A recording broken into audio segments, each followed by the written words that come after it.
潮風に向かい目を閉じれば思いを馳せる青い木陰遠くは夏み越えた体を今はただ癒したい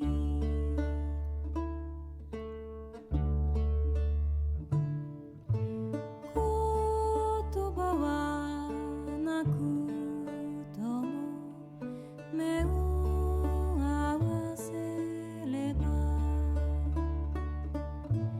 通い合った心信じ合えた夢手のひらを差し伸べてくれた仲間たちにお礼をありがとう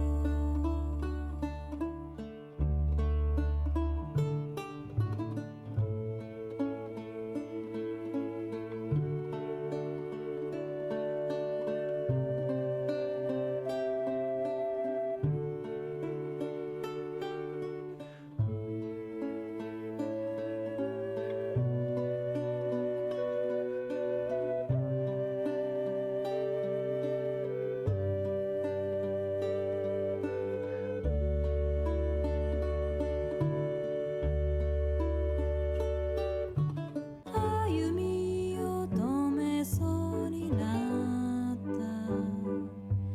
た時に浮かんだ母の顔家族のもとへ今すぐ帰りたい涙こらえた星月よ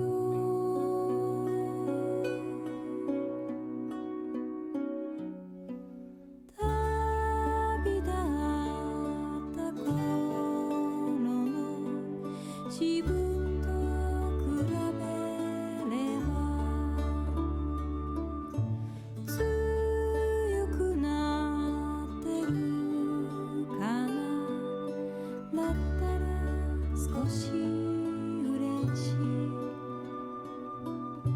好きなき夜も照らし会えば歩み続けられる道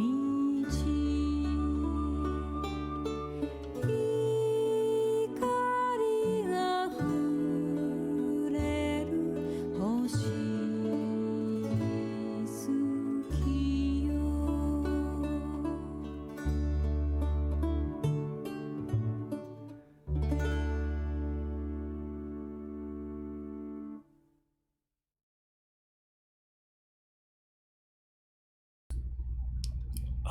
Alrighty. Hello, everyone. Thank you for tuning in. I really do appreciate it. I hope you're having a lovely day or evening, depending on where you are. The music you were just listening to was Starry Moonlit Night from the Final Happy Fantasy. football day. Happy football day. Happy football day to you too, Rila Guma. I hope you're having a lovely Super Bowl. I honestly didn't realize it was a Super Bowl till about an hour ago. Anyways, well, you're just listening to Starry Moonlit Night off the Final Fantasy Crystal Chronicles OST, sung by the ever beautiful Yai. You may recognize it from way back when we streamed this game as the credits song. And it's one of my favorite songs off the entire soundtrack. It's just such a perfect ending to such an emotional journey that is Crystal Chronicles. And I find it's a really good song to just chill and unwind to. Like, it's just a nice 4 minutes of decompression, you know? And for me, it's been kind of a pretty busy day, so I needed that, I think. Anyways, welcome to the stream. Rilaguma, Board, how you guys doing? Today we're playing a little bit of West of Loathing. For those of you who do not know, it's a little comedy western RPG where we go west to solve mysteries and punch cows and stick our hands into spittoons just for the hell of it. And we're pretty deep into it. I feel like we're on the cusp of wrapping up a whole lot of stories all at once. Yeah, man, it's cowboy flipper time. How's it going, Fal? Oh, and if you guys hear like a hissing noise, like static, please let me know. I think my speakers are dying, so I keep hearing static in my right ear, and I don't think you should be able to hear it, but if you do, please let me know. Like a spooky, sneaky snake, yes. A snake hiding in one of your headphones. Just a little garden snake. No need to be afraid. Let's get this game going. How you doing today, Fal? I take it Super Bowl's over because you're here?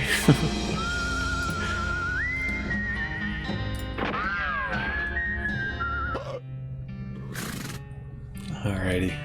What are we doing? You're watching it on the other screen? Wow. I'm important enough to be side by side with sports ball. I'm so proud. Let's see. We need to get the lumber from the mayor. Deliver a letter to Roy Bean. Help the mayor of Breadwood get the logging permit from Ghostwood. Take the owl skeleton picture back to the feller in the bunkhouse. And that's it. Oh boy. Yeah, apparently today was the Super Bowl. I didn't realize till an hour ago either. It's pretty much over already? Yikes. Honestly, I couldn't tell you who's in. Like who the teams are. The Bucks? Go Bucks then. They're now my favorite team because they're winning. No? The Bucks aren't the winners? Okay. Well then go other guys. I'm with Val on this one. Screw those Bucks. Okay, so we got Ghostwood, Roy Bean, guy in the bunkhouse. I can do that. That's the spirit. Are you sure you aren't sports? I'm occasionally sport, I guess.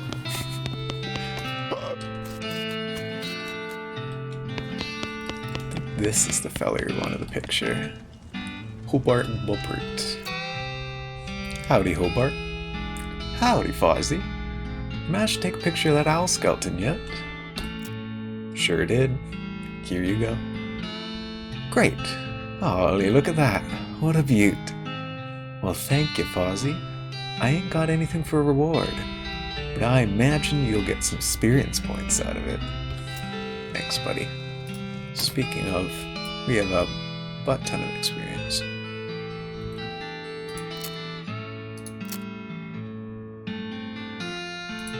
I don't even know what I want to level up at this point. This is basically free. Put a couple in there.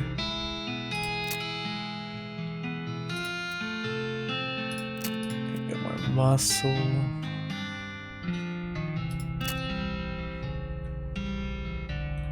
Damage for that doesn't matter. Maybe Menacing Mood could be good. We'll level that up a bit. Alright. Let's head on out. Let's start with Roy Bean. We got a letter for him.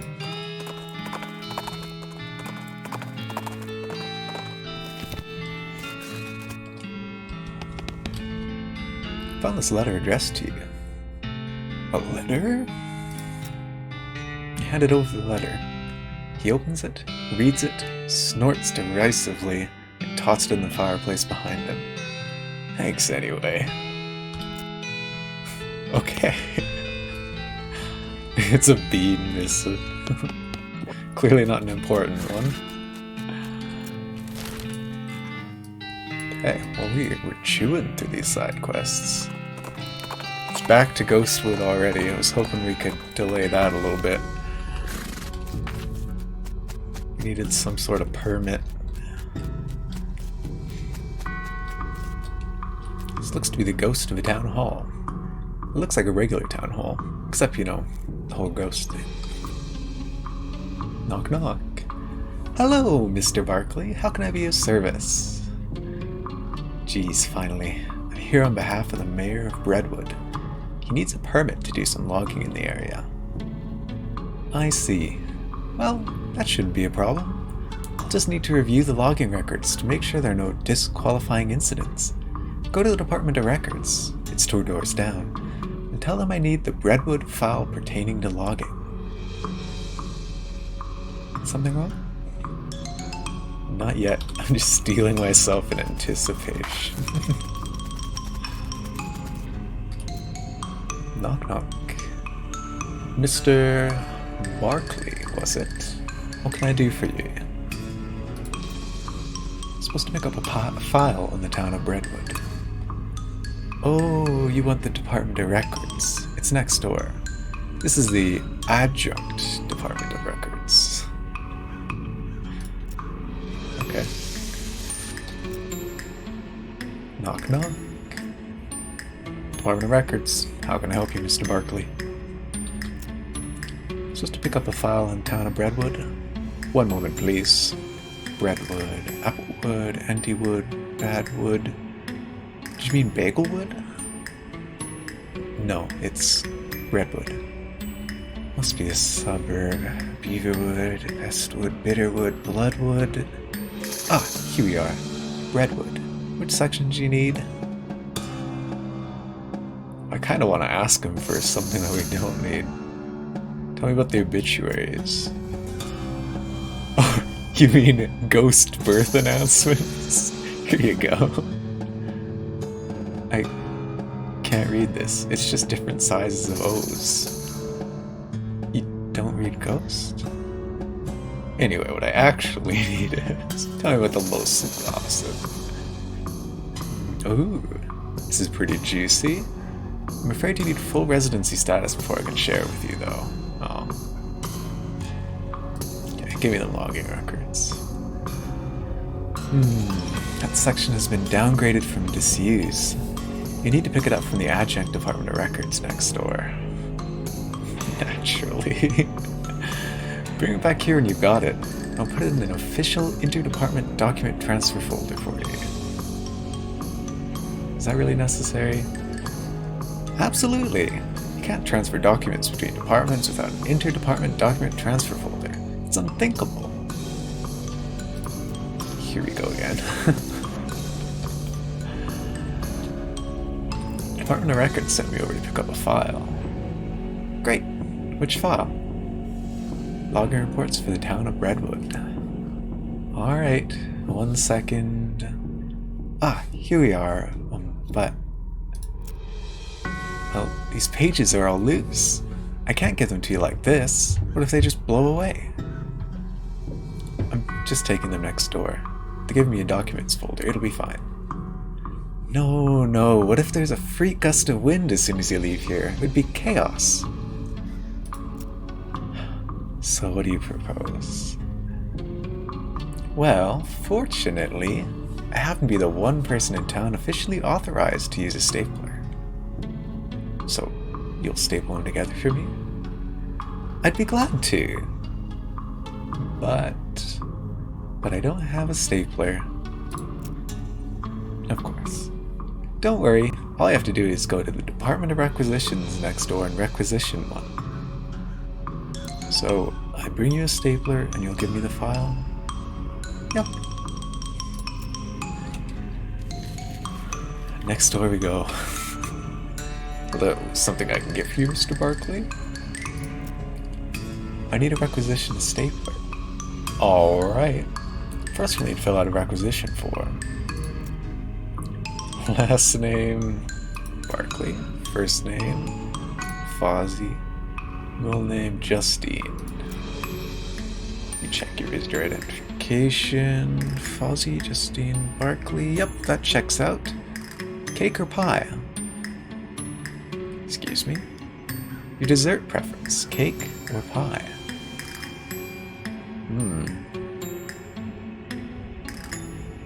This is a question we've never had to answer before. I'm kinda...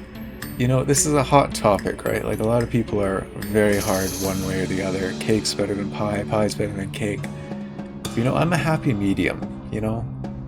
Like, there's definitely some on either side that I will 100% go for, but at the same time there's ones on either side that I just don't really like. Like, this might make me a target. I don't really like apple pie. I don't really get it. I'm not very big on cinnamon, I'm not very big on warm apples, just kind of in general.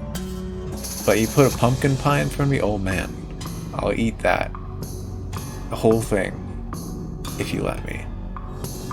Same with cake, like, some cakes are just super, super good, but some of them, like, Like, Black Forest cake on paper is really, really good, but I don't know. You get down to the cherries, and I'm not a maraschino cherry man, you know? But you put a German Shepherd pie cake in front of me, oh yeah. Kino, I'll eat that. Well, I mean, I'd eat Black Forest too, but can't confirm whole pies, thanks, Mom. I'm curious, what's our third option? Look, I have two boxes here. One says cake, the other says pie. I have to put a check mark in one of them. Which is it gonna be?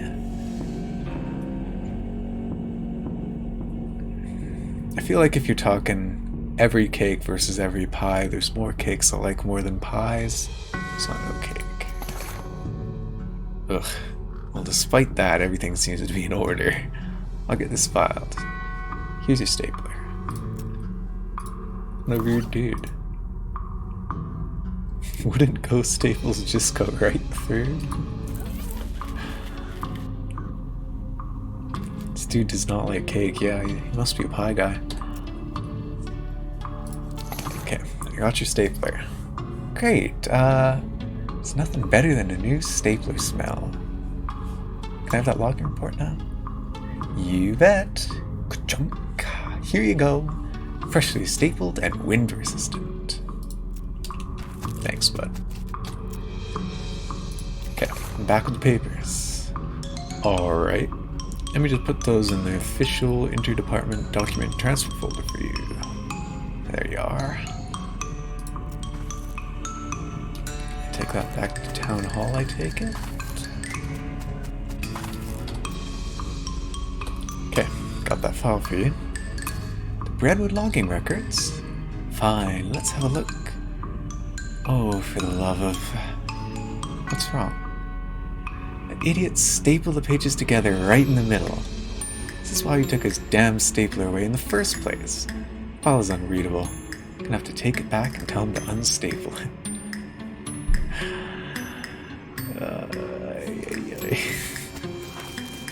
Alright, buddy. But he doesn't have a staple ripper, does he?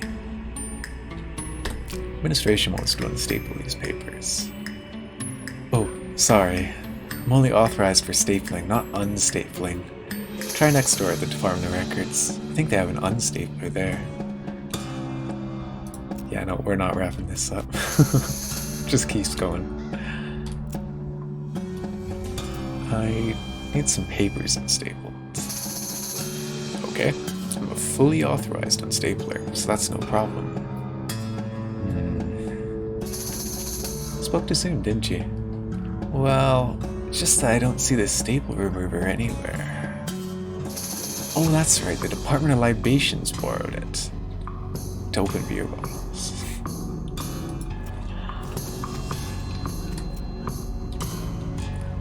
Well, howdy. What can I do for you, Mr. Barkley? Do you have the Department of Records staple remover?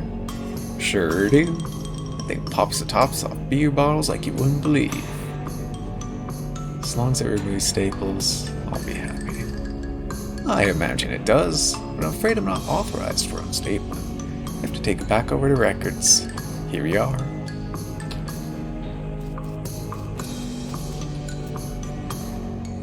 Here's your staple remover back. Great. Let me just have a look at those papers of yours. Tisk. That junk Records up to his old tricks again, I see. These don't even need to be stapled. That's what the inter-department document transfer folder's for, after all. Ka-chunk. Alright, there you go. Oh, what's wrong this time? Is this the wrong folder?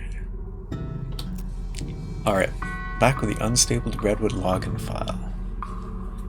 Alright, let's have a look. Okay, can't see any problems with this. I'm frankly amazed. Let's get started on the paperwork for that logging permit.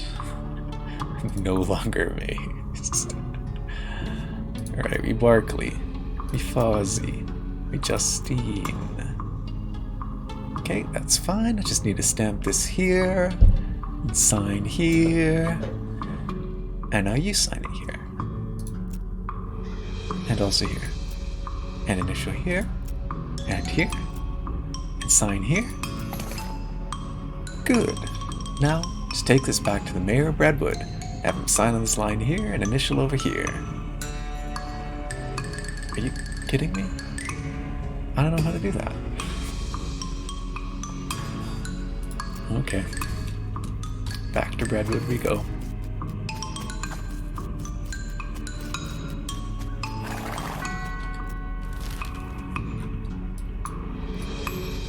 Wait, we've never been here. That's new. We'll head up there after. See a flash of light in the dark copse of trees off to the side of the trail and smell the tang of ozone. 3 electrified cow skulls float out of the woods and surround you. Let's get them. 60 health, no big deal.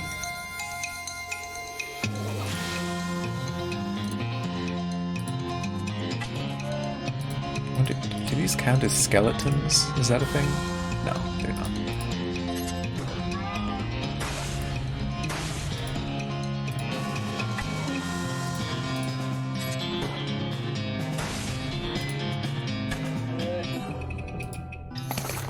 Really brought the thunder down on those lightning cows.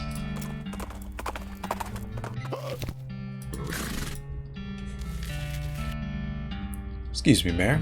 I have some papers you need to sign for that logging permit. Alright. Oh, ghost paper. This stuff's weird. Yeah. I think I need a ghost pencil for this.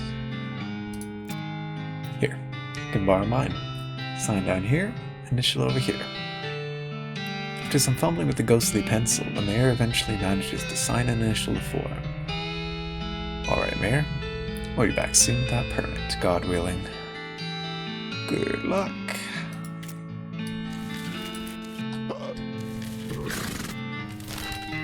Now, hopefully, he didn't make a typo or something. Ooh, a north-southwest lightning snake.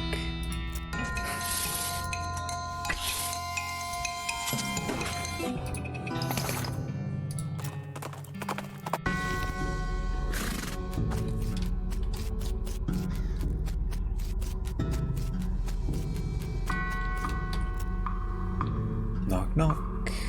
Hello, Mr. Barkley, how can I be of service? Okay, got the mayor's signature on this logging permit form. Great, just sign this last line at the bottom where it says receipt. Something wrong? Cover your face with your hands. I loaned my pencil to the mayor. Oh dear. Back we go.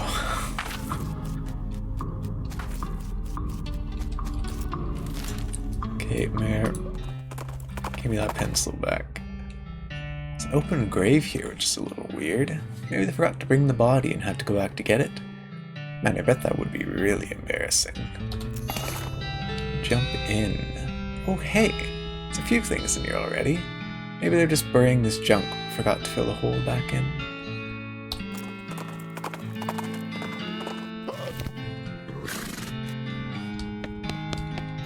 Excuse me, Mayor. Yes? Still have my ghost pencil. I needed that. Oh, terribly sorry. I think it's haunting my beard. Ah, here you go.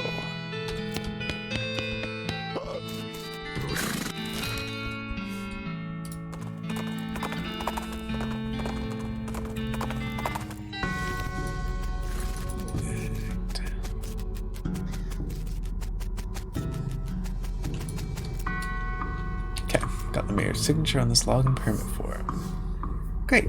Just sign this last line at the bottom where it says receipt. Alright, it's everything taken care of. Breadwood's logging permit's hereby approved. Finally, wonderful. Processing will take about 48 hours. What? Well, everything has to be filed, the actual permit has to be printed and so on. You can pick it up in 2 days.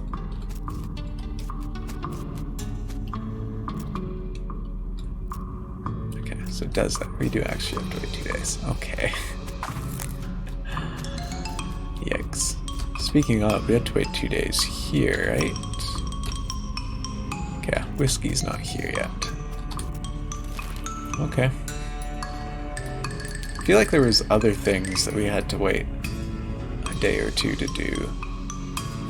But I don't remember what. I know Reboot Hill, there was that grandma with all of her kids we had to find out. But I feel like there's more than that.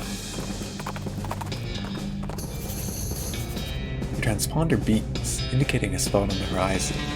You spur a sneaker towards it to investigate and find a well.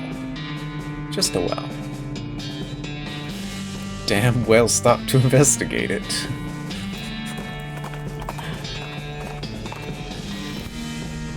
Seems curious. Transponder goes ape as you get close to the well. Well, down we go. It's a well-roped well.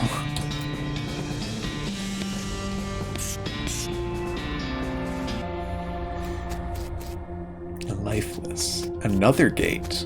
This is a first. Oh, I wanted to read what that said. Bunch of paper cards. Screen says Hubuno Stakuzon. There are no buttons. There's a very thin slot underneath the screen. Ooh, punch card time. You insert the card into the slot. The machine screen springs into frenzied activity. You can't consciously make sense of what you're watching. When it's over, you know things you didn't know before. You learned words sustenance, reactor, and orientation. Ooh. Whoa, indeed. Well, we've got a lot of these. Drone emergency, antipsychotic updated, corruption insufficient sedative, time squeezer decloaker, municipal military, teleporter temperature, chronoky, quick gate resonator, extraterrestrial positronic, small one, did the same thing, storage and east, array return, clothing west brooch, offline headwear, footwear machine, Auditory insert primary. Education decrease. Increase weather. Local power. South bracelet. Current garbage solar. Wow. We know a lot of words now. Are those like written down anywhere, do you think? Must not be. So we didn't get an item or anything. But some of those I feel like we'd heard a few of those, like footwear and headwear. Like we got that hat from the vending machine before. So maybe if we go back there we can actually read it. It's exactly what learning a language is like, yeah. You don't get the progress, it's just kind of there. Oh, screen says education, stock sum. So yeah, we learned education. Maybe it's education dispenser or something. So what does this button do? Press the button and the machine speaks. The voice says, Ambicus. 7 buttons appear on top of the platform. It doesn't tell us what they are, they're just buttons. I'm feeling an affinity with number 4. Terminal emits a harsh buzz. 7 buttons disappear and the original one appears again. Hotata. So are these like the words for numbers or something? Hotata's not 6. Ganala? Is that one 6? Ambicus. That one's not 4. 6. Wait, what? I pressed number 6 and we learned the word for number 5. I see. Hey, board. Thank you for the posture check. Gotta keep that back happy. Alright, well. So this one's not 5 then, right? 6. On and on. I'm just gonna keep doing 6 till we get it right. Sta. I feel like we've heard more than 7 words at this point. Ishabu. Am I supposed to just be blindly doing this? Ambicus is 6 though, right? What did we learn? Ambicus, we pressed 6 and we learned the number 5 after Ambicus. Which doesn't make sense.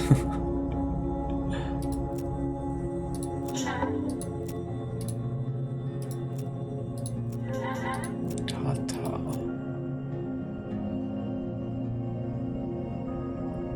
Doesn't that mean the correct answer for Ambiku is 6? I mean, I guess, yeah. Maybe it's just what we learn isn't necessarily that word, it's just we learned something. Okay, we know Hotata's not 1, we just did that. Chabu's not 1 either. Anala. Hey, did 1, we learned 0. So Ganala's 1. Tata 3. On 1. Tata, we didn't learn that one. 4. Sta, we haven't heard that one yet.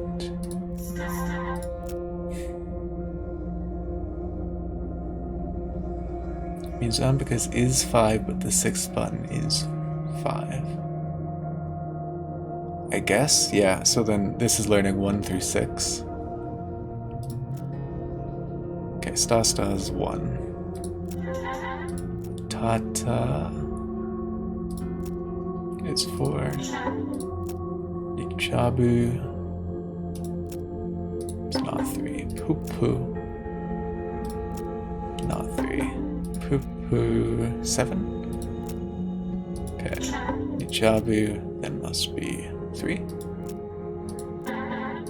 Anand's 3 then. Voice says 0. Press 1. You already know the word for that number though. Okay. What did we not learn? Got 1. What's Nachavu? Is it 6? No, we did 6 at the very beginning.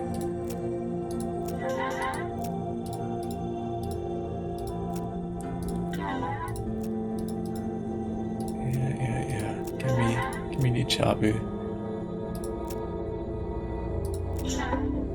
Okay, so it's not 4, 0, 4, 5, 0. I suppose I could just scroll through here, huh? Okay. We learned 5. We learned 0. We learned 1. We learned 4. We learned 6. We learned 2. So it's 3. Which means we need to press 4. Okay. So I guess that's everything then. We don't need to do this anymore. Alright. That might be useful at some point. Maybe we need to find a phone number or something.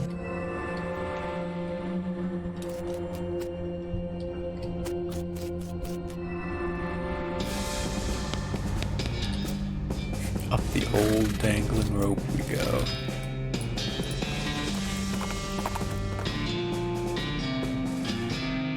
Oh hey. Wandering Sally. Don't let me down this time. What do we got?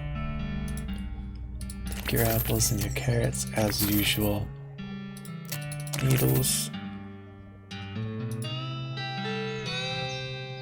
Dr. Swaggleton's pure Castile soap.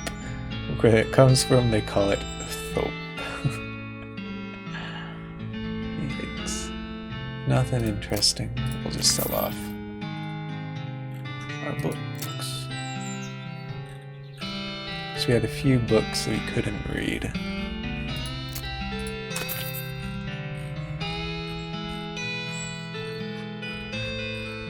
Okay, anything lower doesn't matter. Right, Sally.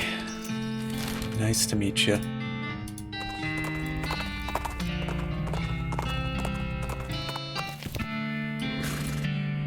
Hey, Demi-Culverin cannon. We have a Demi-Culverin cannon ball. You look at the cannon. It's a fine cannon. Demi-Culverin in size. You look through the rangefinder on the cannon, but you can't see any indication of anything you want to shoot at. Decide not to waste the ball. Okay.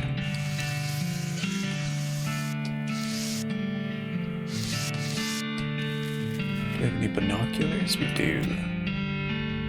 Nothing new though.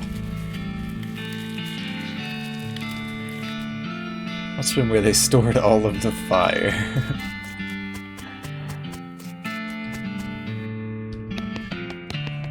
Someone left in the middle of dinner.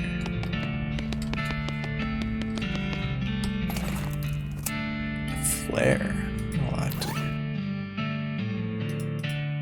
Flare produces a huge plume of smoke, and where there's smoke, that's where you should fire. A chest full of medals. Nothing commands quite as much respect as a whole bunch of military medals people think you've earned. Goes on your lapel. Solid 9 moxie, that's pretty sweet.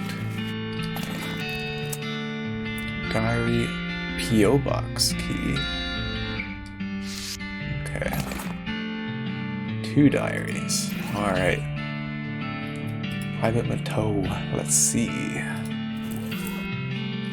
Most of Private Mateau's diaries, empty pages, ink swatches, and latrine duty again, blah blah blah. Near the end, though, you start to see notes about the fort's commanding officer, Captain Simon, going off the deep end. As Mateau puts it, being stuck here in the middle of nowhere doing nothing is driving the captain friggin' bug nuts. And the captain eventually decided that a nearby ranch, occupied by a solitary woman and her book collection, was actually an enemy spy outpost.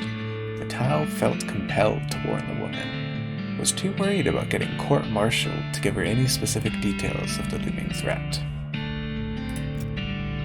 In an attempt to prevent an imminent cannon bombardment of the ranch, Matteau stole some ballistics charts and hid them in a post office box during a shore leave in Dirtwater. This place doesn't have any damn shore, he comments. What the hell?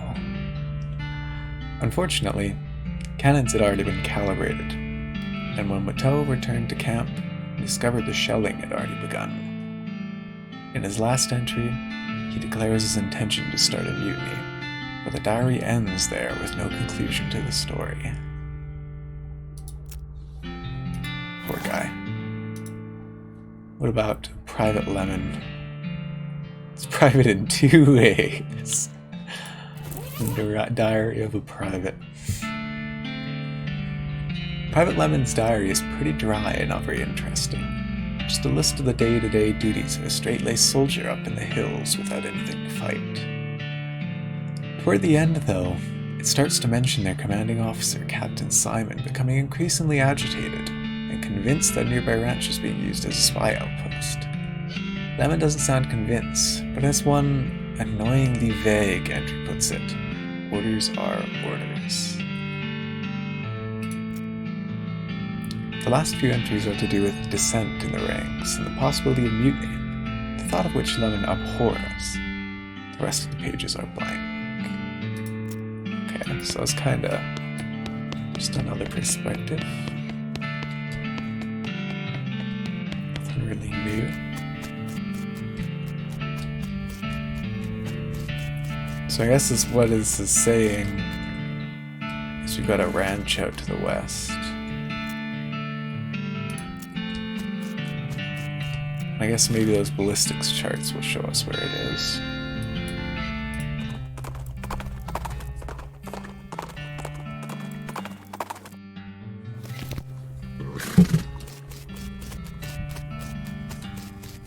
And I really want to find Cactus Bill and his girlfriend.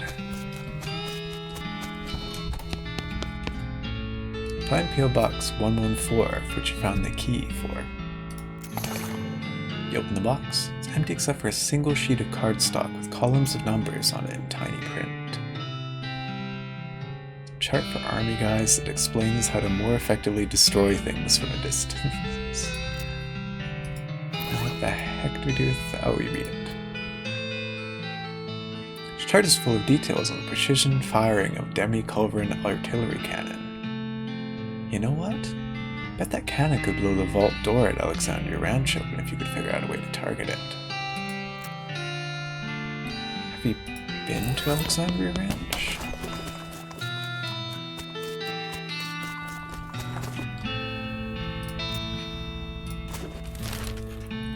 Alexandria. Oh, we have. I don't remember a vault door, though. Lightning snake. Let's go.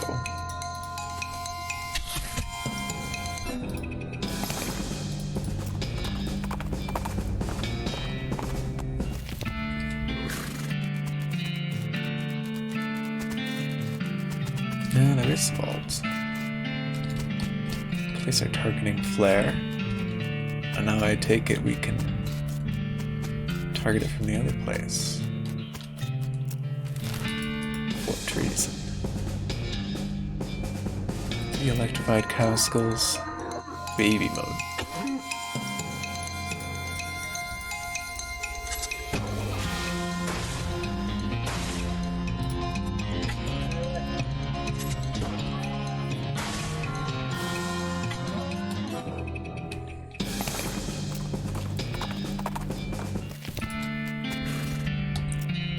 Put in our cannonball. You peer through the rangefinder at the distant smoke of your targeting flare.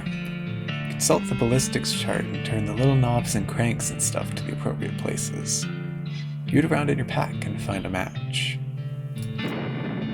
Boom. If that didn't open that vault door, then those grapes are probably sour anyway.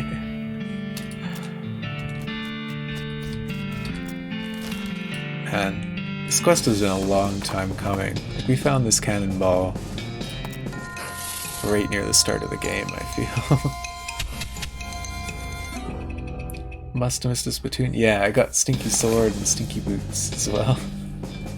I think we had 2 or 3 spittoons last time. I think we have actually the entire Stinky arsenal. We got... Oh, we don't have a hat. Because I don't think Sloppy was it. But we got a revolting brooch. Got a pistol, Black Excalibur. Got the filthy cow. The nasty ring. Spit-soaked pants and spit-soaked boots. So we just need a hat now.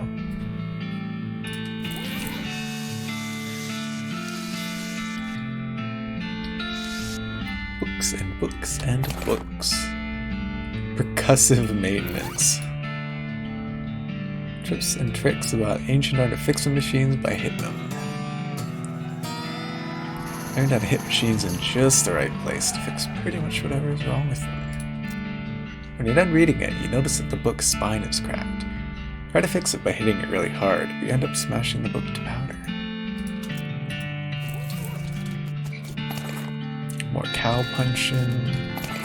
How to cheat at poker. This locked case contains a book labeled Gold Medal Silversmithing. Don't mind if I do. Rich vein, poor vein. Greatest love poem ever written. Wow. Quite the library. I already learned all the techniques in this book, but you do pick up a few tips and tricks from poring over the appendices and the footnotes about cow appendices. Then you work out a little bit by tearing the book in half. That's quite a haul for sure. Let's see. Learned how to cheat at the weird variant of poker they play in these parts. You will almost certainly get caught. I see. So as to conceal the evidence of your dirty dealings, you eat the book. Written by the expert jeweler Dabney Bronze, details advanced techniques in melting silver things and turning them into other silver things. Make extra silver bullets from your craft. Ah, okay, like back at the ranch where we could melt down silver. Cool. After you finish reading it, you absent-mindedly drop it in a nearby mailbox and are unable to retrieve it. Assume this is mining? You want to get a lot more meat out of meat veins. Nice. Unfortunately, the book was so old and crumbly that reading it once caused it to be destroyed. So much for literary preservation. This one sells for 1,000. What the heck? This love poem is so good you're afraid to even read it, because you might fall in love with the book. But I want to read it. Guess this one's just when we sell. Or maybe you could do like a quest item. Just a quest item. No. Must just be a sell thing. I mean, I could see it, like, you know, you have Cactus Bill who's looking for love. Maybe if he knew the best love poem ever written, that would help him or something.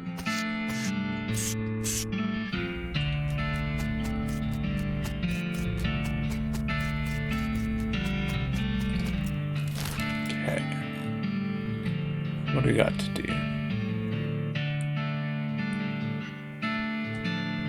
I guess it really just comes to waiting in time for Ghostwood to get us our stuff. Maybe I'll stop by the circus, give him some cow parts, and we'll sleep for the night. There's a crate in the road, which is not a crate's natural habitat. Have a lock inside. I see.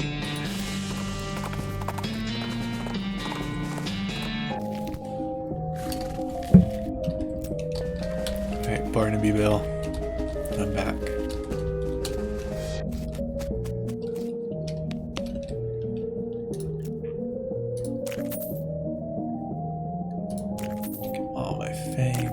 rings, soul fragments, horns, and tongues.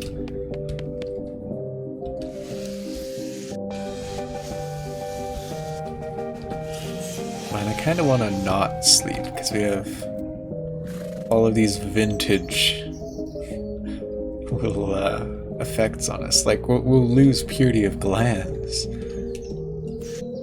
How dare we? Although, we can probably get that one again. Just for the sake of curiosity, we're tossing on the chastity pants again. What can we make here? Whew. A whole bunch of junk. I think these are just straight up better than everything we're using at this point. Oh, we needed cow fangs for that. Heck. 7 to hat or pants.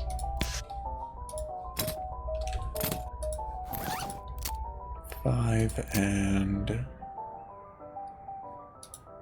7. Let's make a hat. Some boots. Get the bag. Oh, we have enough for all of it. Cool. Let's go to bed. Dream that you're painting a self-portrait in a canoe. Suddenly, a goblin asks you for a light. You jolt awake in a panic. Hey, we can get purity of glands again. Let's mosey.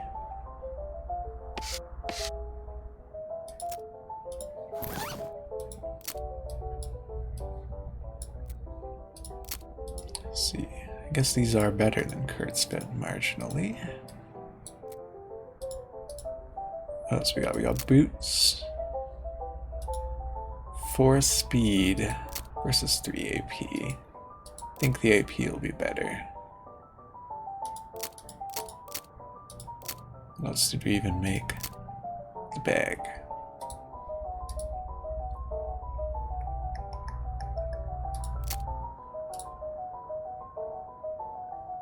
Hmm.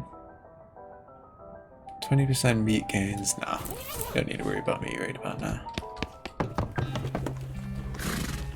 Not bored and stuff with the hide rate, I mean. Thank you, man. My tea is just the right temperature. Got a good timing. Okay, no, we can't get built the book.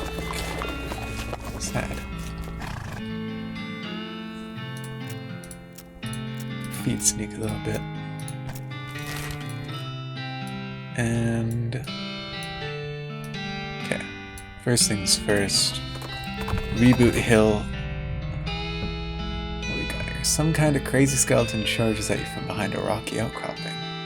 She's crazier than most animated walking human skeletons you see. She's got a buffalo skull for a head. And you aren't aware of there having been any buffalo-headed people living in this area, you know, historically. Tyler with the summon mini flippers on top of the UI, on top of your character stats in the UI. Oh, I'll check where they are after this fight. Like in the bottom left, you mean? Where like you get angry and all that? Or do you mean like here? The character tab. I'll pull her up. The character tab? Alright. Can do. Nice and tiny. That might be a bit big actually. Gotta get extra small flippers. My hair is much too large. Here we go. We chillin'. How you doing, Tyler? Hope you've had a great morning. Okay. Which name did we not do? That's left. 2 in the bottom left.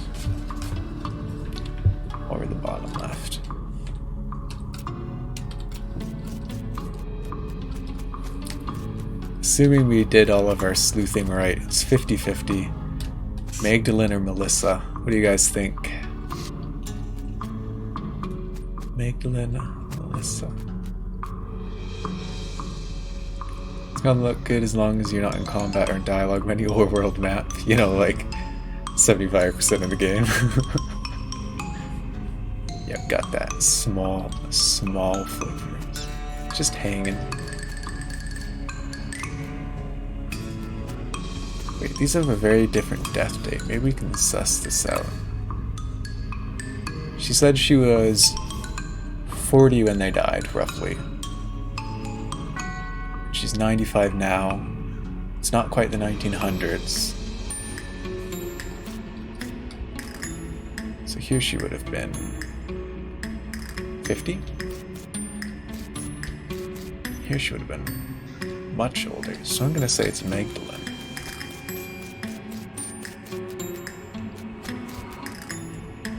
On top of where my face is in dialogue. If it weren't so dynamic, I'd do that. Okay. Got Magdalene.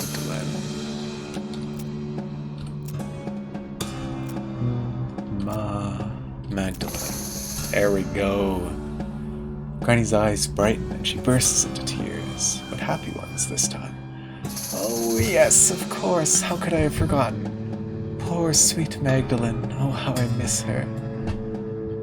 Granny drifts over to her tombstone and gently places a bouquet at its base. Both Granny and the flowers fade away into nothingness. That is, except for a single flower that remains.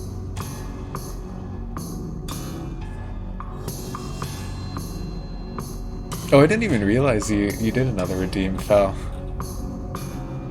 Over my face in battle? That works. I mean, I could just put it in here if that's what you prefer. I didn't realize you'd actually redeemed one. Sad when flowers die with unfinished business. Character moves in combat too, man. Well, I guess either one's not ideal. What do you think, Fel? Where do you want her? Taking over the world with mini flippers.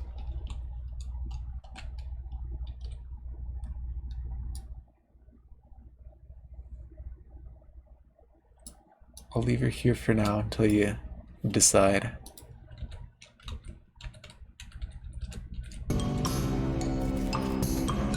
Okay, so we got a flower. And it's worthless. Cool.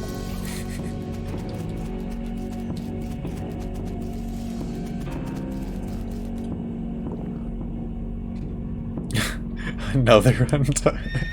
Okay, where are we putting? Another UI icon? Okay, what do we got? We got the Flipper's map. Flipper's backpack. Flipper's setting. We just chilling? Oh, it keeps snapping. Here, I'm gonna make it slightly bigger so you get a ratio. Flipper growth spectrum. What do I use, Fel? What do you want it? We're bringing the whole family back together. Still got Fels to play as. Make it really wide. Okay. Let's see, how do I? Oh yeah. Oh yeah. We stretch.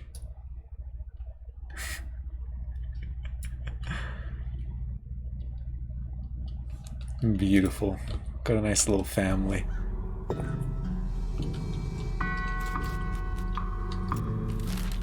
This is a ghost takeover.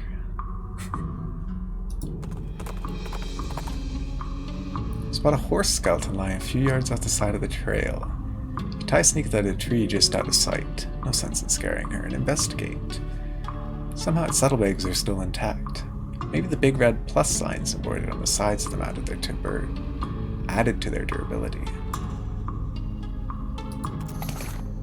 Yeah, we still have years to do, Fel.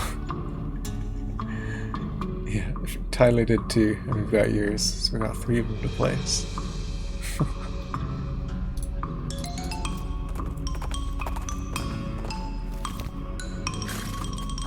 It's a real gaggle of ghosts. I don't suppose this is done early. No, should be ready tomorrow.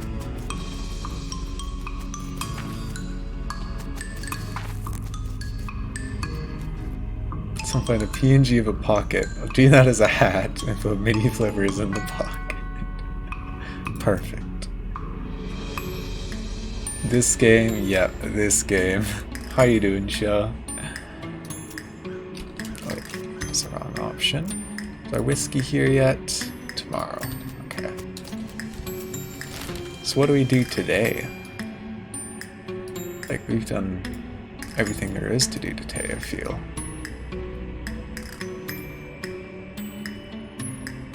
Yeah, you've had silly walking on the entire time, and I've learned to ignore it.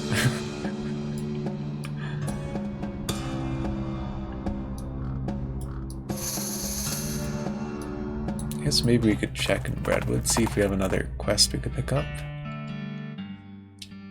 An unexpected crate. Hope that meets your crate expectations. It sure does. Can I do anything else? Okay, we do. What else we got? Stolen yeast. We take our yeast supply very seriously here in Redwood, and that dang yeasty gang made off with the whole lot. A couple of fellas said they saw them loiter around the old brewery, so that's probably where they made their hideout. We need that yeast back. Aye aye, Captain.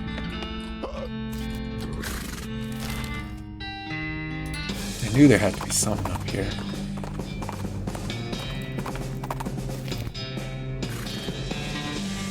Put in the dialogue box, like, where the other guy first talks, like over his face. Okay.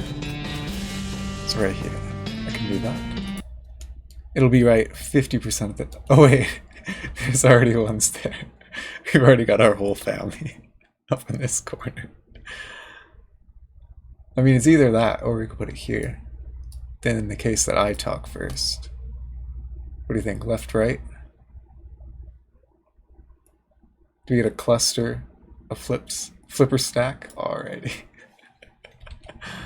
We chillin'. Those bandits are hiding in a brewery?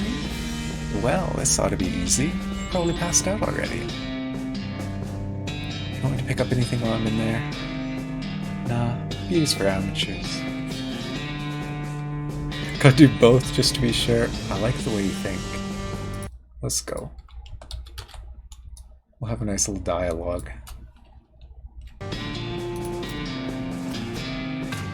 Oh goodness. What have we stumbled into?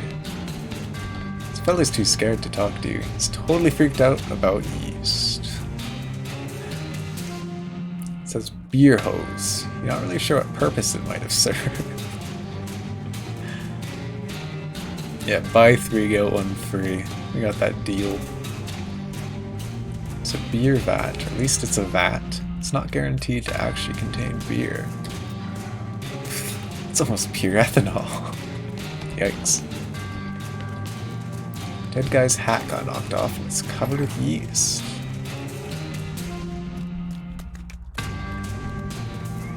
Current login looking a bit strange.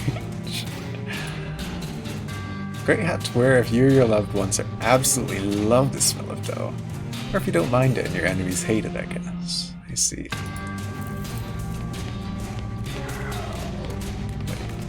Yeast Beast seems to have killed this guy pretty thoroughly. Some kind of crazy yeast monsters apparently broken loose from the vats and eaten some of the bandits. I guess they brewed up something they couldn't put down. They could barely control it. You'll have to hop to it if you want to prevail here. Well, I feel like we could use the ethanol, surely. Devise cunning plan. We doing it. Get that moxie up here. It occurs to you that you could use this hose to spray the beast down with the high alcohol fluid in that vat. To draw a tasteful analogy, ethanol is basically yeast pee, so that beast would probably be very displeased. screws the hose from the water pipe and hook it up to the vat. Well, it's yeast pea time. You hose the yeast beast down with almost pure ethanol. Makes wild burbling sounds, which are probably the yeast equivalent to screams. It doesn't take long for it to stop thrashing around, and it quickly dissolves into a pile of glop. Well, basically already was a pile of glop, but it gets even gloppier.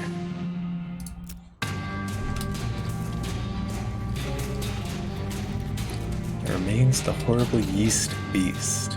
Guess you could take some back to the mayor. It's probably still good, right? Just plop the whole glob of yeast in there. Oh yeah. A good old half-ton of it.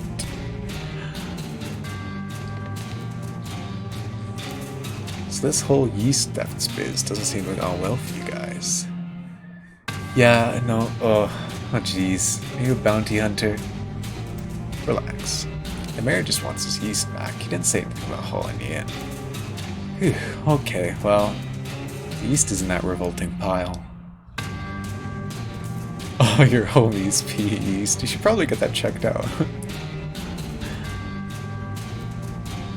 Love that the text is so easily readable with this many flippers over the boxes, yeah. Placed them just right. The only one word was cut off in the corner.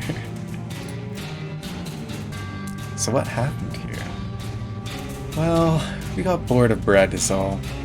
I know a bit about brewing, and we figured if we came back with a couple kegs, nobody would mind so much that we stole the yeast. No offense, but it seems like you aren't much of a brewer. Hey! Well, ideally you wouldn't end up with a ravenous yeast monster. That wasn't my... Okay, I guess it was my fault, but I understand what happened. These vats are old. We didn't clean them properly first, because we were in a hurry. I think there were some frogs living in one of them. And you figured you could use extra hops? Be sure you got it figured out. You can set up shop in Dirtwater. Oh? Yeah, it's turned into quite a little metropolis. I'd love to have my own place. Okay, check it out. What horrors have we brought? 3 cans of beer on the wall, 3 cans of beer. Take them all down, put them in the bag, instead of singing the rest of the song about beer. I feel like we've kind of doomed Dirtwater. Now he's too grumpy to talk to you. He's just angrily muttering about yeast. He's angry. You're under arrest. For what? Stealing about 2 handfuls of yeast? Yes. And the sentence for this is what? About 3 days in jail? And Brentwood does not actually have a jail. Alright. I'll let you off with a warning, Buster.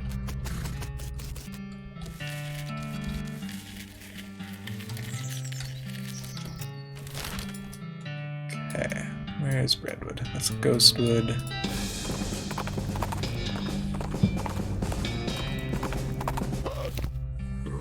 A real angry bandit. Any luck recovering our yeast from those bandits up to the old Schmaltz brewery? Yep. Well done, that's quite a help, thank you. Don't have the permit yet, though.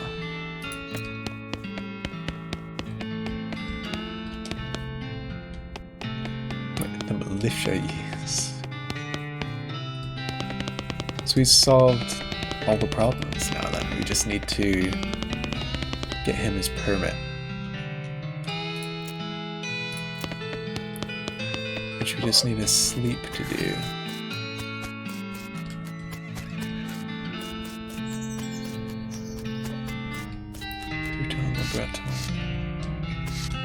Okay. Guess we have nothing else to do but sleep. I mean, the only other place we haven't finished is Necromancer's Tower, but there was like 9 enemies with like 150 health that we're not going to be able to kill. So Dirtwater it is.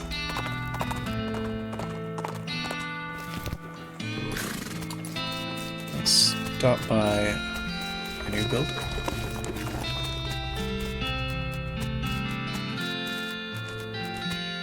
I need to find more skill books to get an AoE attack. I do have the, actually have all of the cow-punching attacks. It's just that they're pretty weak so far. I can only do 12. And even maxing it out, that's only 15. Maybe I should do gore as well.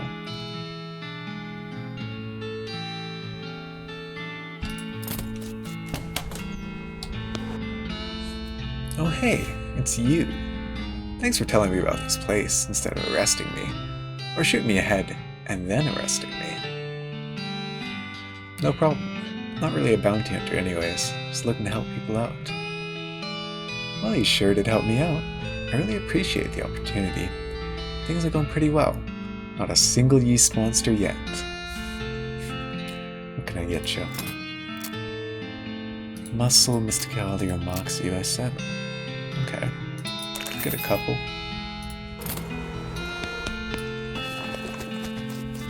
Still got a couple of lots to go too. Wonder for the bootmaker, if we could somehow get his elves to get here. Yeah, I think I even have those boots actually. Oh my goodness. That one. Which flipper do I need to click on? We got thick leather. Full stomp, but it's only 3 damage, so like it's not. Like I feel like getting 4 speed. Oh no, this one also does it. Does 5 damage. So you can do 5 damage or 3 AP, which I feel like is doing a lot more for me. So that's just like basically straight up 3 more attacks instead of 5 more to each person. Maybe I need to try it out. I haven't really used Full Stomp yet. Maybe it does more than I think it does.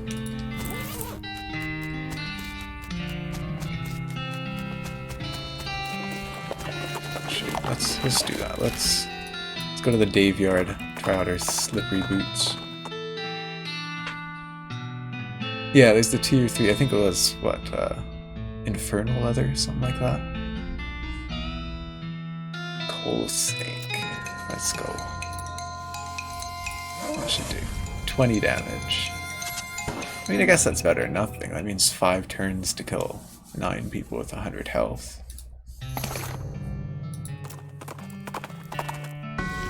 I just wish it scaled better with muscle. Because I'm kind of doing a full stat build, you know?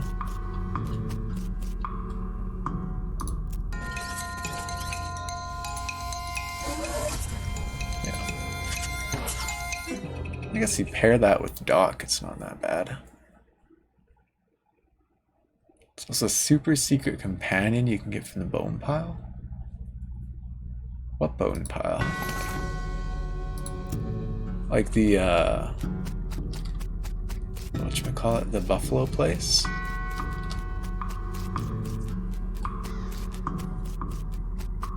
Buffalo pile, yeah. Is that the, when you go left and you get jumped by like 9 enemies? I guess now is a good time of any to kind of do risky stuff, because if we die we just go to sleep, right? And we need to sleep anyway.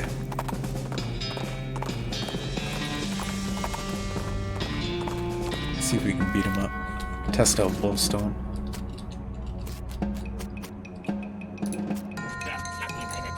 Yeah, I mean this is easier than the one of the Necromancer, so this will be a good test.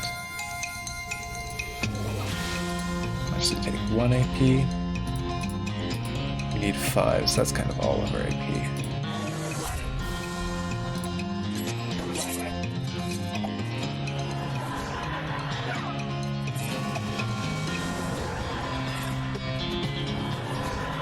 Yikes. Okay, so that did a lot of health. So we're gonna want to recover. We do another 30 or so with Doc. So we still need healing then. I wonder if maybe Gore would have been a better call.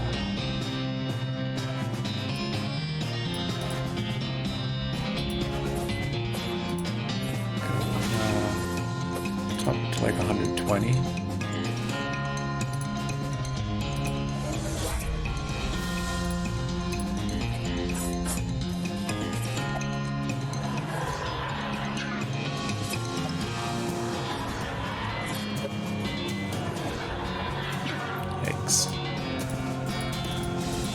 See, we still need to survive one more turn, because even with Doc shooting, we won't be able to kill all these guys.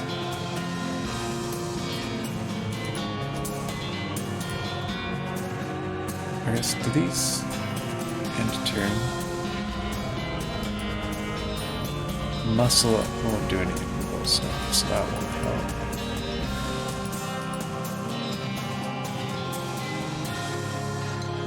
Yeah, we definitely still need to heal.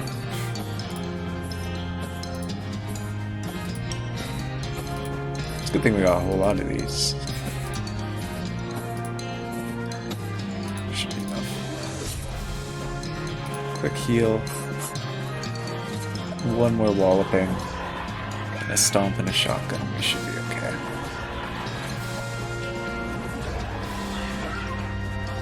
What do we got? 36 is our highest. We do 20. Oh, Doc does 13, doesn't she? The AoE. We got a lot of snake livers. Let's go. Just want to make sure I don't die.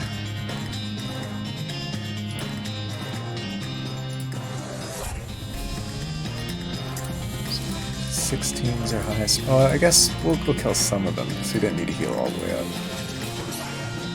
Yeah, we're good.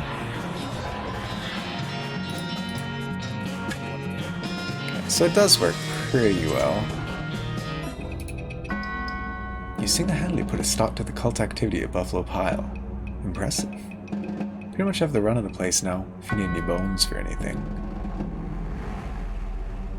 We have an unlimited supply of bones. Heck yeah. Wait, was that something we haven't opened? Buffalo Soldier Diagram. Does that mean we can craft one of those guys? Or here? Good thing to keep in mind if you have the necessary bones. Which we can get here, right? There we go. Wait. Grab them bones. If you need some bones or bits of bones or teeth or anything, this would be a good place to grab some. Not stopping if we get a few miles down the road and suddenly you and your brother say you need some bones.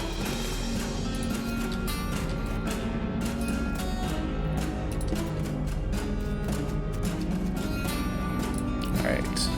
You lay the bones in the indentation. Unsure of what to do next, you start grabbing bottles and supplies from various shelves and drawers, working on the skeleton more or less at random. Some bone glue here, some artificial ligaments here, some horn polish, well, on the horns, that was pretty obvious. Now all you need is... the funnel at the top says pour reanimation fluid here. Finally we get to use it. Pour the fluid into the funnel and watch as it travels down all the spirally glass tubes and stuff into the skeleton on the slab. After a few moments, the newly assembled buffalo soldier stirs to life. Welcome to the world. What's your name? Buffalo. Your name's just Buffalo? Seems a mite uncreative. You didn't let me finish. Sorry, go on. Buffalo. Buffalo. He pauses for several seconds. Okay. Pleased to meet you, Buffalo. What's... You still didn't let me finish. Oh, alright. Go on then. Buffalo.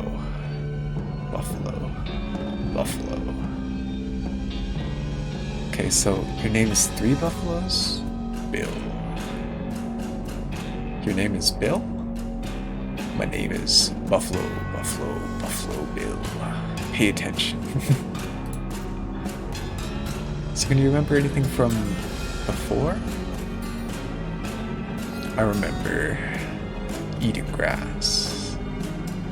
Okay, that makes sense. Anything else? Shooting. Lots of shooting. And people cheering about the shooting. Classic Joester quadruple B. Seems like you have combined memories of your buffalo and human parts. Sounds accurate. What will we do next? I guess we'll just wander around and try to find a purpose. You could travel with us. Well, sure, that sounds okay. Since you already killed the folks responsible for this place, I guess I wouldn't mind following you. Bill quickly ducks down one of the hallways and comes back holding a rifle. Welcome aboard, Bill. Pard is not going to be happy about that. We did just reanimate a skeleton, which is everything she's against. Yeah, don't know why she's okay with it. She won't let us read a book about Nex-Mex, but what could we take? Cards, right? Did she say anything about them? No. Right, do we have anything else to do? Did she say? Need lumber. Get the logging permit. That's it. Okay. Well, cool. We got a skeleton buddy.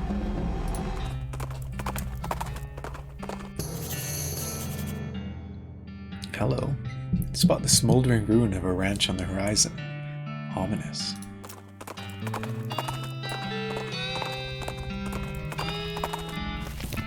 Hey, needles.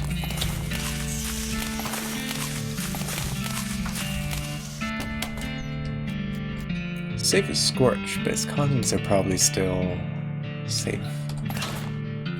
Stocks. Certificate entitling Bear to 37 shares of Popular Hatchet Manufacturing. 20 of these shares to Amalgamated Tool and Die Company. 13 shares of Dalton Wagon Tongue Limited. Is there some joke here missing?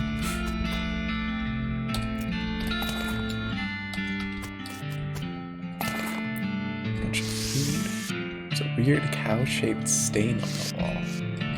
A little ominous. Great. Lasting Ranch Punch. Between the smoke and the noise, you're guessing the contents of this outhouse are more dangerous than average outhouse contents. Oh, Buffalo Bill's speedy. That house is now safe as houses. Outhouses. By the soft light of the fading embers, you see a glint of light from below. You hold your nose in with one hand as you fish out your prize with the other. Good old toilet pencil. My favorite. Mary Stearns. Gwendolyn Stearns. A smoking chrysanthemum. Pretty awful. Look like Jethro's bones were dug up by some varmint or another. Find charred locket among the blackened bones. Quite a lame description after all the Satoon stuff. Yeah, they didn't really worry about us fishing around in there. In fact, they forced us to. Let's pick the locket to lock. The lock on this locker reminds you why they call it a locket. Inside we got a picture of Mary Stearns. Faded daguerreotype? Is that a word? Daguerreotype? Daguerreotype of a little girl. The name Mary is written on the back. It's a photograph of a serious looking girl. On the back is written Mary Stearns, Thanksgiving 1894. First kind of pictures, like the ones where people had to sit still for like several hours at a time and they like cranked the thingy. Let's see. Is that a quest item? It is. I'm wondering if maybe that's the girl in the bar who won't talk to us. noise. Oh, hello. As you approach the grave marker, the hair on the back of your neck stands up as a voice whispers in your ear. Give it to me. Give it to me. Give what to you? The air grows colder. The picture of me. I can see it. You have it. You shouldn't look at it. Nobody should look at it. I guess you must be Mary. Why don't you want anyone to look at it? The whispering gets quieter. Anger seeps in around the edges of the voice. Because they'll know. Give it to me. Know what? What happened? What I did? Give me the picture. Give it to me now. We can't fight the ghost. We're friends of the ghost. Here you go. You hold the photograph out toward the grave marker and it disintegrates in your hand. Thank you. The air returns to normal. You hope Mary finds some peace now. Yeah. But what should she do? I wish I knew. Some beans in the pot. Heck yeah.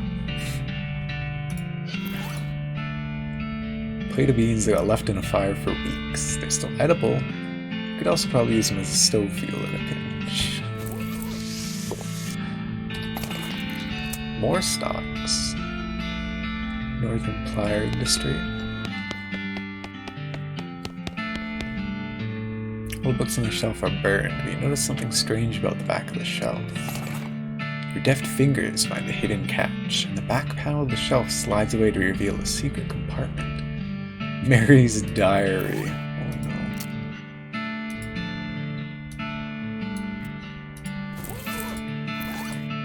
A little girl's diary, browned and a little around the edges, but otherwise untouched. The first page says, in a little girl's handwriting, "This is the diary of Mary Stearns." The AI and dairy are crossed out, and IA written above them. The diary starts out as typical kid stuff. Flip ahead until you notice the writing gets shakier. Found a dolly under a cactus out back, and she told me her name was Grace. Mama and Papa don't believe me that she talks. Say I got a big imagination. Grace says the cows are gonna get us, but Papa says we'll be okay, 'cause this weren't never a cow ranch. Grace says he's wrong, but Papa won't believe me. Grace says she can keep the cows away, but I have to play tea party with her. I don't like this kind of tea party, but Grace says it's important to keep the cows away. Mama was sad they couldn't find Effie. Papa said she's been gone so long, and they should put a cross up. But Mama won't let him, 'cause she thinks she'll come back. Papa said she's only 11. How far could she have gone? And Mama started crying again. Don't want to play tea party anymore, but Grace says I has to. Papa was out 2 days looking for Joey, but of course he didn't find him. Mama cries so much. Tried to tell her him and Effie are helping keep the cows away, but she don't understand. I told Grace I'm not playing tea party again, but she says I gotta, and if I don't, cows will eat all 3 of us. She said either I get Mama or Papa to play, or else I gotta play by myself. That's the last entry. Oh goodness. Toy box contains a single object, a creepy burnt porcelain doll. It's the work of a moment to fix the doll's voice box. I'm kind of feeling no thank you here. Do I want to talk to this Grace?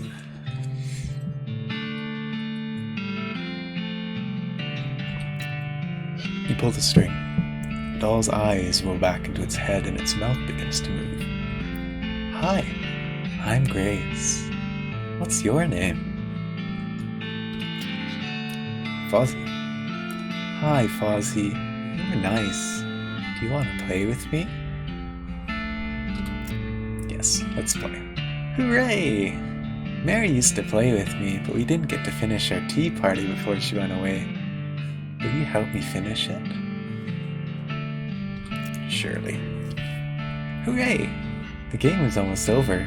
Mary did such a good job. The doll's eyes roll back forward.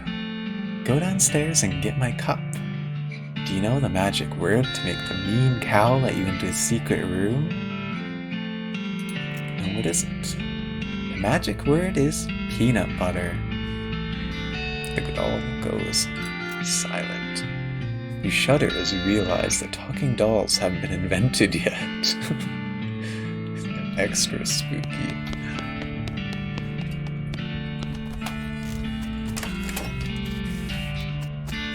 Alright, speak peanut butter and enter.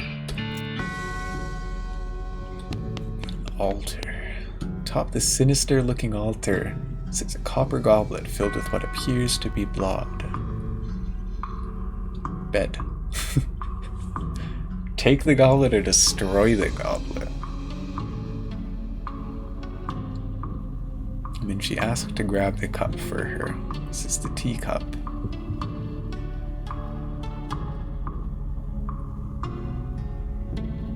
It's a hard decision, because I feel like we're doing something kinda not so good here.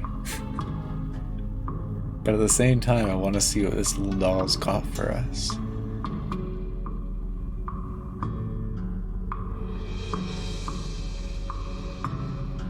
No, take it. Chill runs down your spine as you touch the goblet. It's goblet blood from a cursed altar in a spooky secret basement room. It's probably safe and fine and good.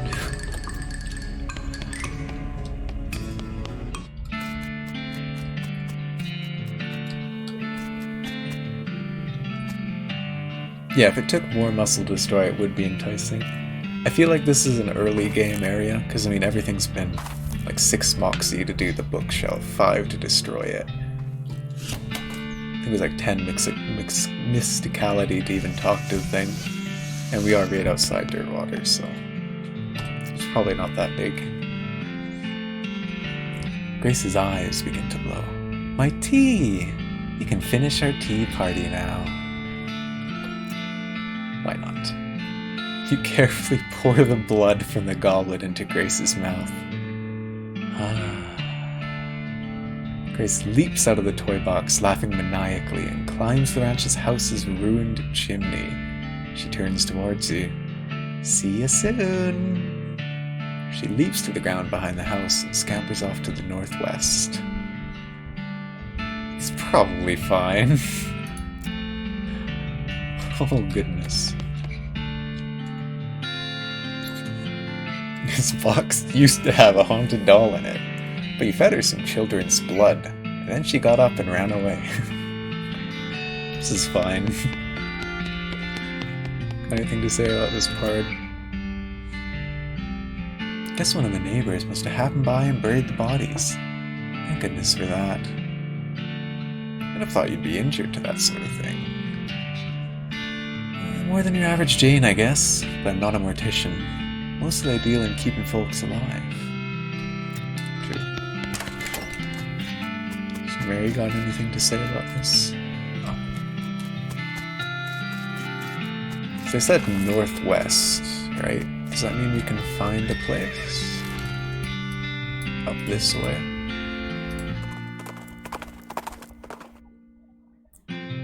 Solitary skeleton. Oh, I accidentally ran away.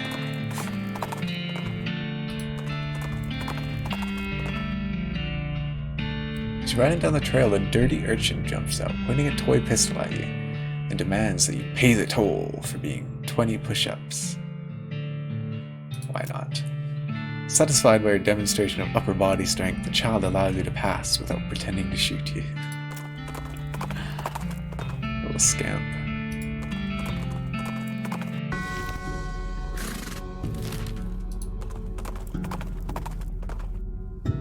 Hey, Wandering Sally, what do you got? Any dolls? Nope, not much.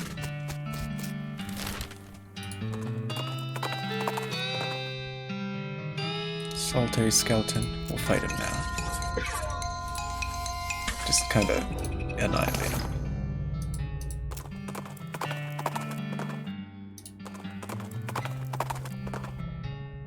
Hey, Elvivado. Free robot cuts.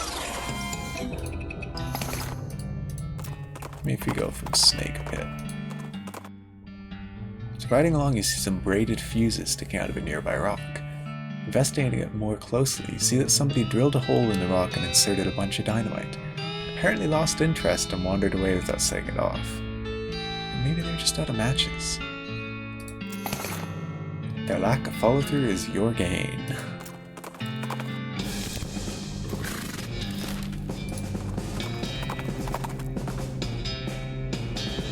More Elvivado.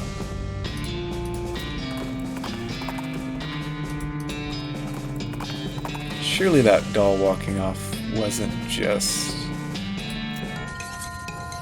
like the end of the story, right? Like, there's gotta be more. But maybe it's more to the northwest, like she went all the way out here type of thing.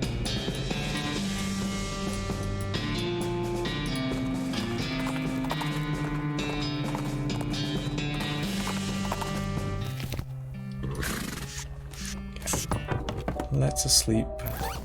Put on our sleeping costume.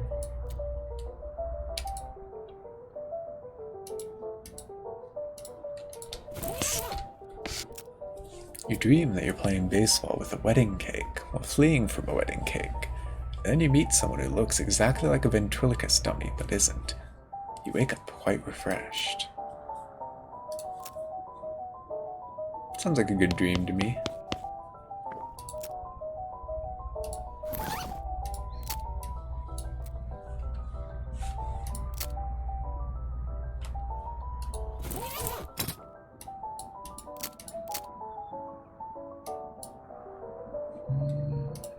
What are we gonna upgrade, man?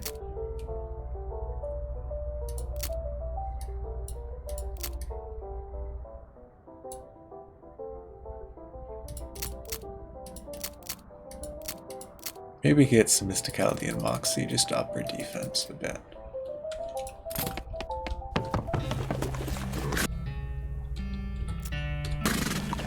Oops. Alright, back to Ghostwood. Collector earnings. Electrified cow skulls. They ain't nothing.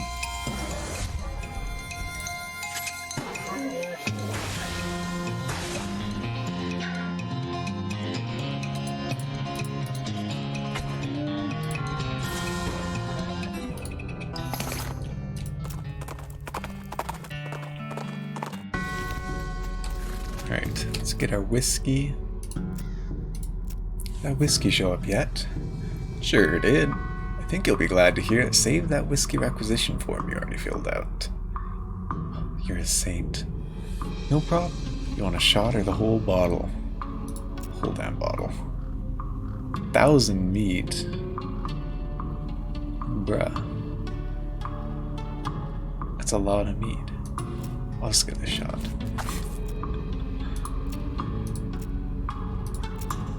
$300 just for a shot. That bottle is cheap. Be careful drinking this. If you just knock it back, it might fly out the back of your head. Finally, ghost whiskey.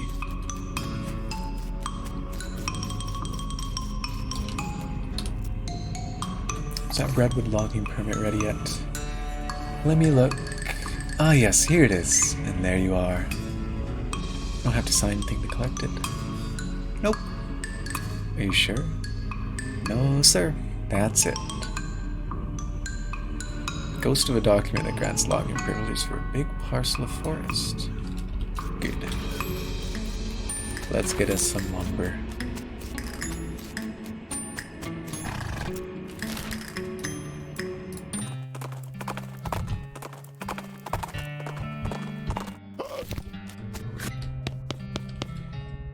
Did you manage to get that logging permit yet? Yes, finally. Well, that is definitely going to improve the situation around here. Thank you. Now about that lumber. Alright, well, you've helped me out quite a bit, so I reckon I can set you up with what you need for that bridge. Thanks. The mayor looks pretty relaxed now. The camp only has one problem. I guess there's still one more. Bad lumber deal. We're giving lumber to the railroad company for like no meat at all, and that's bad. Oh man. Oh, sorry, Mayor.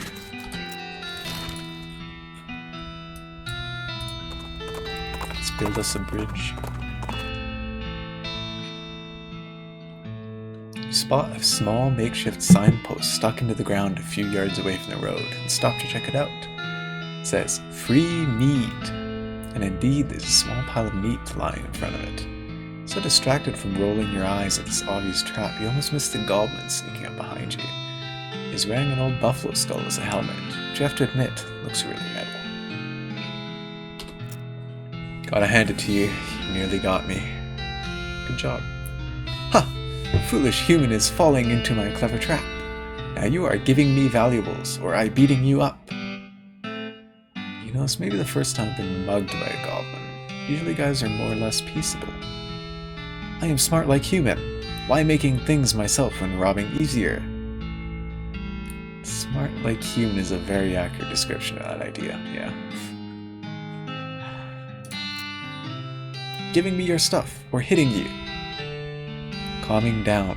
We coming to some kind of agreement? Agreeing with either taking stuff or hitting. Hitting me? Foolish goblin, am twice as tall and 6 times meaner being, tearing off your legs and kicking you with. Oh yeah?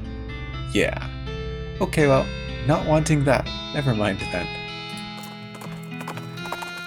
Poor guy.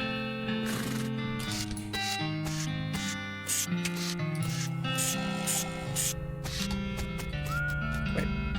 Guy has stopped messing with his watch and started eating jelly beans. Sure I can't have one of those jelly beans? Yep.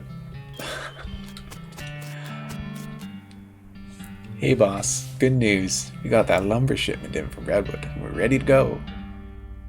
Got the bridge built already? Yep. Most of the passengers were so bored they chipped in to help. Nice. I just have to lay tracks the rest of the way into Frisco and work's done.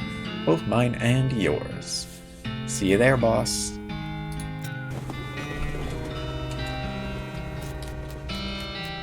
Oh, I can now go to Frisco.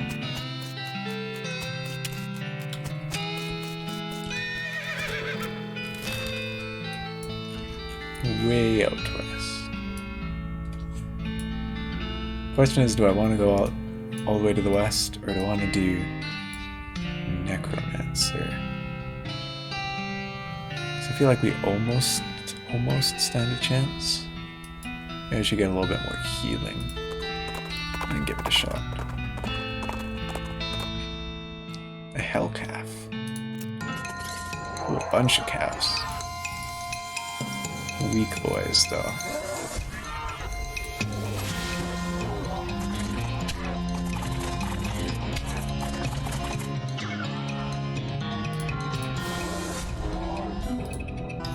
Managed to defeat the calf and all of its shadows, and in doing so slightly reduced the amount of evil in this world.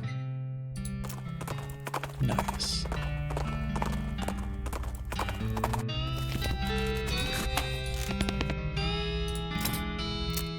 Okay. Armor, HP. Let's get more healing. A pretty darn cheap. Oh, and we can sell our stocks to this poor nun.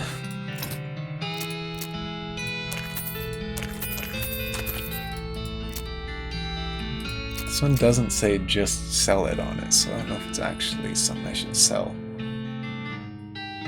Same thing with these moon bits. I've had those for a while.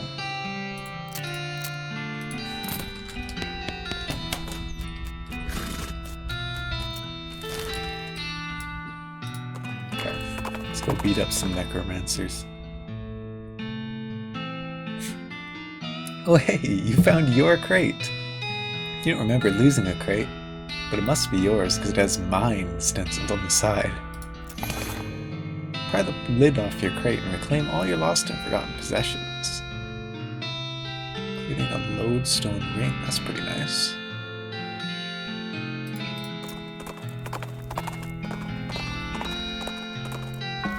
Yeah, I love that joke too.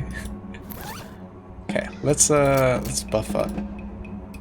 We can only do like 3 of each, right? Yeah, I can eat 3 things.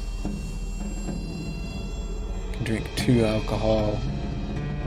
Can use 2 potions. I see. So what's our good food? Muscle by 3. Melee by 15. That's pretty good. 5 to all and 20 HP. That's good. Muscle 6. Muscle 10.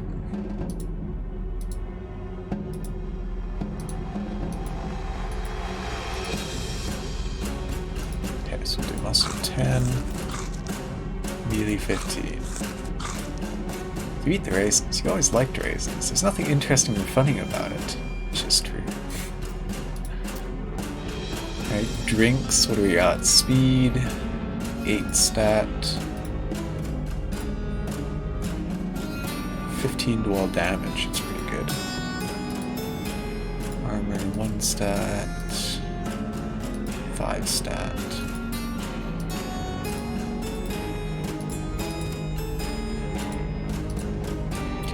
So I feel like maximum HP is pretty good. Drink the bourbon. It takes a little while for you to feel the effects because the bread soaked up a lot of it. And then, what was it, 7 dwell stats somewhere? 8 dwell stats. What about potions? Putrid bile. Do I want to drink that? Spooky resist. 5 to wall and 2 AP, that's pretty great.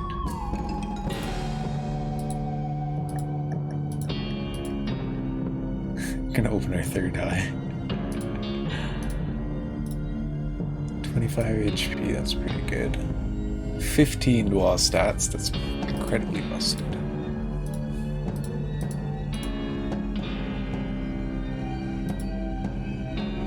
So do the lemonade. Drink the lemonade. It's extremely refreshing. And our seltzer. We're up to 104 muscle. Let's go. Can we level up anything? Oh, we can get another spleen. Yeah, why not? Let's do it. That's another potion.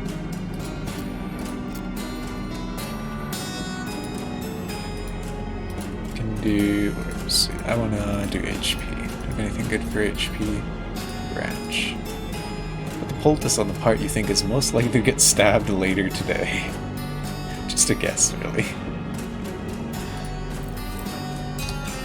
Alright. Let's try it. Abracadabra. Drink the blood. We got 10 buffs. It's now or never. 15 skellies, all with 160-ish, and hella muscle. Maybe reduce? Will this end my turn?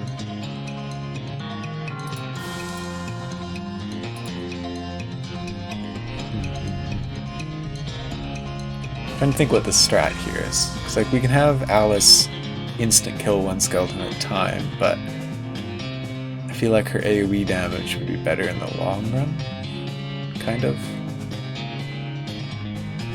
Or no, rather, we need her to heal.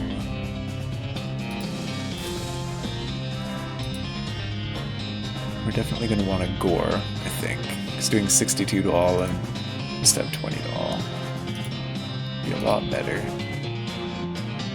So we'll get beefy. So we do 74 now.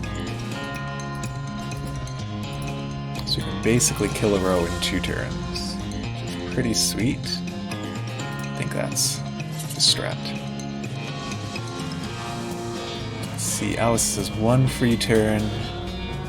Let's kill mid-row.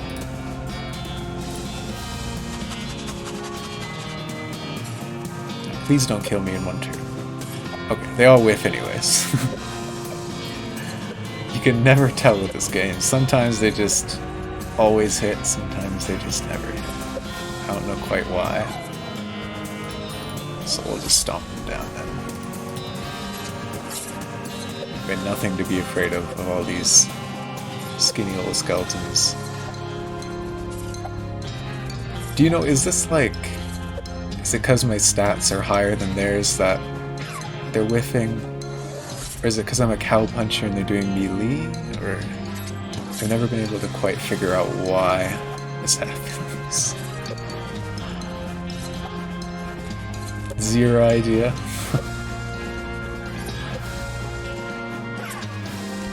I mean, it seems to only be melee guys that do it, right?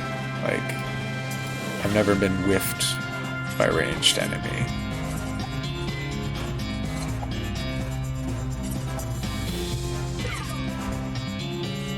Maybe I have like a skill somewhere that's doing it. I don't know.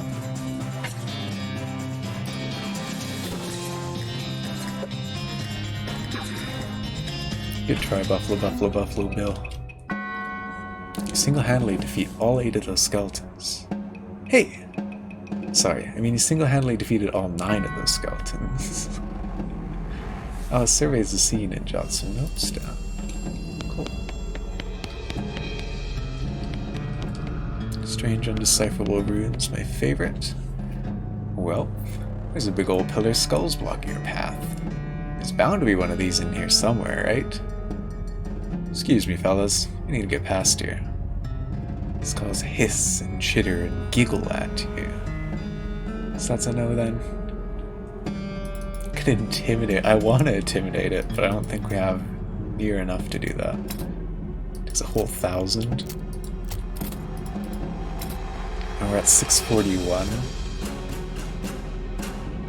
I kind of want to because I feel like it would be funny, but that's a lot of XP to grind.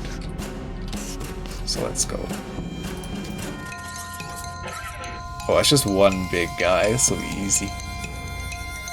Beef up. 1, 2, 3. I'm aiming down. Almost. I mean, does this works? Just instant coat with Alice. Hey. Well, now you can rightfully claim you fought off like 50 guys at once. Well, it's a little bit of a stretch to categorize a skull as an entire guy. 500 XP for that. Holy cow. We got our boys. Thump and Smash. There's 2 skeletons and their names written on their foreheads, so they won't forget them. Actually, wait. Maybe they have the other ones. Take yourself, your Thump. Yeah, I'm feeling kind of thumped today too. Let's see, maybe let's... Wow, we got hella XP. Let's do it. Thump and Smash. Oh, they're pretty weak. Down goes Thump. And down goes Smash. It was just that first one that was scary. All the rest are easy. With a thump and a smash, the 2 behemoths fell.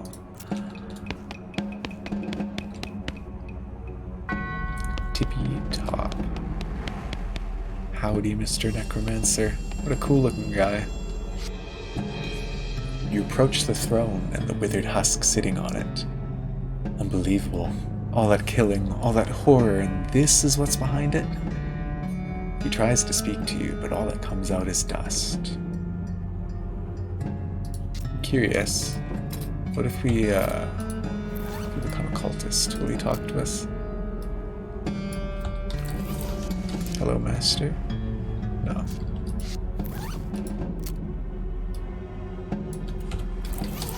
Well, guess we gotta destroy him. Doc, you wanna do the honors? My pleasure. She racks her shotgun and gives the wretched mummy both barrels. Explodes into dust, which dissipates with a sad whisper. Eat that, you old bastard. That's for Elliot. How's it feel? Better. Much better. So now what? What do you mean? Well, that's what you came to do. You're heading back to Boring Springs? Oh nah. You ain't getting rid of me that easy. You're my only patient, and you're under doctor's orders till we get to wherever you're headed. Glad to hear it, Doc. Come on, let's get out of this nightmare. Well, that was kind of anticlimactic. I was hoping for like a spooky boss fight.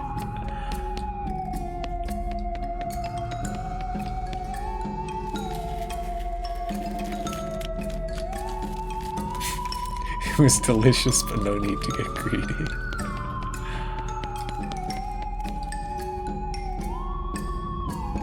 If you weren't with Alice, you can become the necromancer. Oh boy. I guess if you got the full Nex-Mex, you kill him and sit on the throne type of thing. That'd be pretty sweet. Well, we're all beefed up and nowhere to go.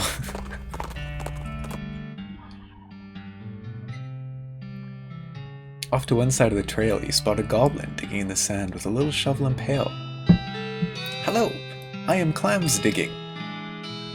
Clams? Clams not being in desert. Clams is ocean things. Haha, showing what you knowing. Clams ocean fish being, like slugs with shells having, not in deserts. Oh yes, smarty human, looking at this then.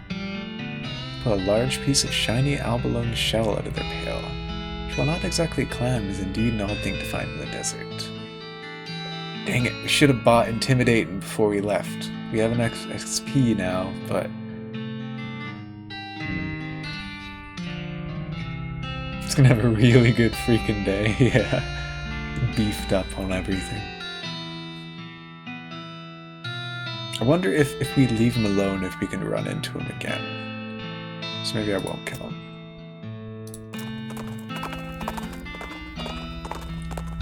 First thing we do in Frisco, we get an Intimidating 5.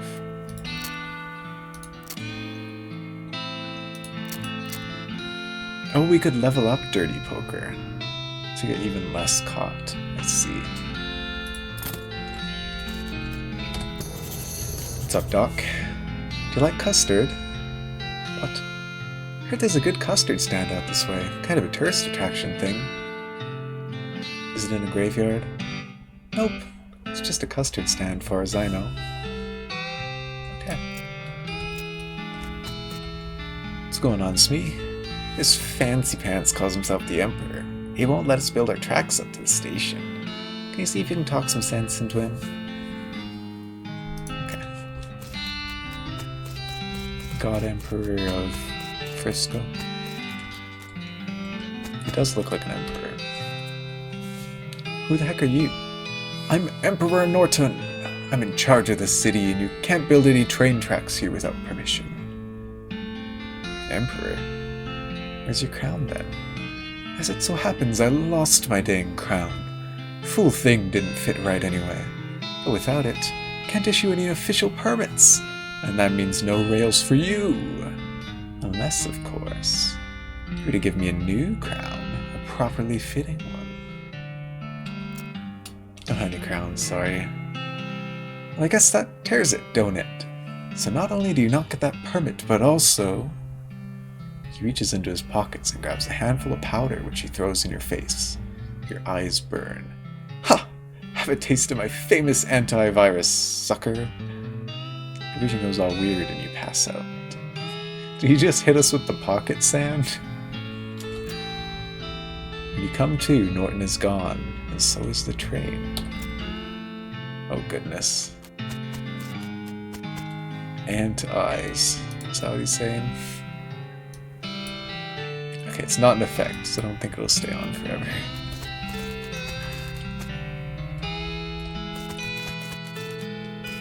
It's a nice station. Too bad there's no trains that run into it yet. Word on the street is Projectionist Wanted 2 is already in the works. Wow.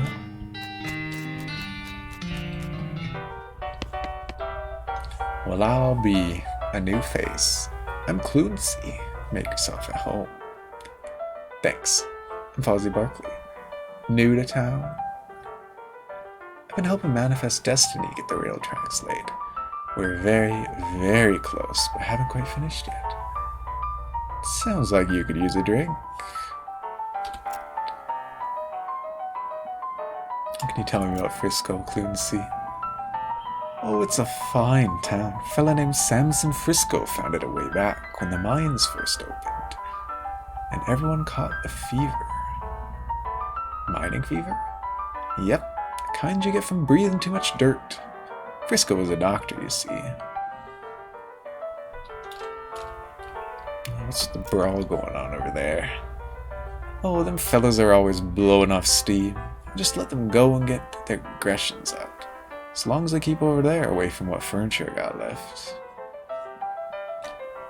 What can you get me? 9 to stats. Pretty sweet. New Amsterdam. That name is never going to stick. New fashion. An olive gin cone.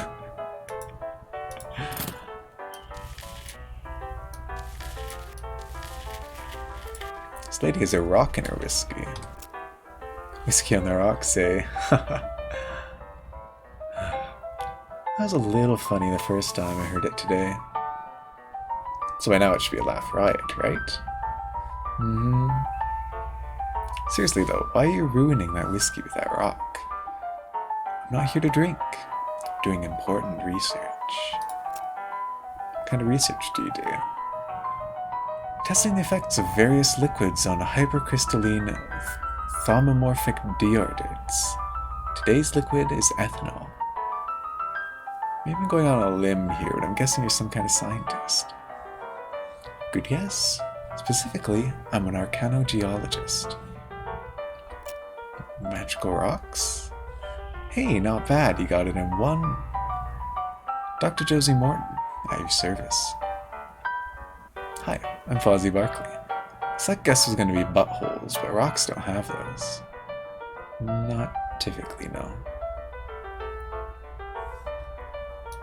Morton, huh? Any relation to that Emperor guy? Who? There's a weird outside calling himself Emperor Norton. You're asking me if I'm related to someone because our last names rhyme? Not anymore. Horatio's Morton, yeah. Have you met the Professor? The guy researching Alpha Brado out by Gustavson Gulch? That's him. His work is really intriguing, but our field study don't overlap as much as you'd expect. No? I'd have thought El Vibrato stuff would be right up your alley. There's all kinds of magical rocks and that stuff. Yeah, but those rocks were heavily modified by the El Vibratoans. My interest is in magical rocks and their naturally occurring state. I see. Butthole rock. How's your whiskey experiment going? Not great, but to be honest, I wasn't expecting much. This test should really be done with pure ethanol, but it's too hard to get that out here, so I'm trying whiskey just for the heck of it. For the impurities in it would screw up my findings even if I had any. Well, that's a shame. Hey, your rock just turned blue. Oh, that's unrelated. Hypercrystalline thaumatomorphic diorite turns blue every 23 minutes. I have a colleague who patented a design for a watch based on that property of it, but a 23-minute watch isn't very useful. Plus, you know, the whole cancer thing. Cancer? Yeah. Do you think I wasn't drinking this because of the flavor? Because I don't want a tumor that can yell its own name. Do you need any help? Sure, I can always use more samples. If you find any interesting rocks, bring them by my house. Counts as interesting. Haven't seen any rocks that turn blue. Oh, just anything a rock doesn't ordinarily do. Moving around on its own, defying gravity, displaying rudimentary intelligence. What about a rock that plays the banjo? Have you seen a rock that plays the banjo? Oh no, it's just what-ifing. Jeez Louise, don't get my hopes up like that. Well, I'll swing by if I find anything interesting. Alrighty, thanks. Hopes to see you soon. She pays her tab, fishes the rock out of her whiskey, and leaves. Decide that there's no sense in throwing the bathwater out with the baby, and you pocket the whiskey. Rockless whiskey. It was poisonous. We figure all whiskey is technically poisonous, so how much worse could this be? Oh boy, we got us some cancer water. Real Frisco Fracas.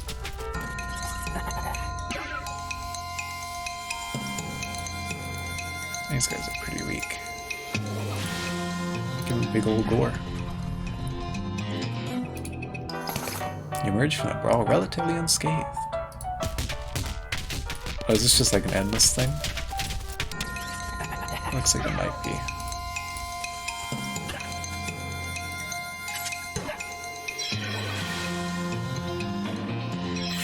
Do 1 HP. Quite the bean slinger they are.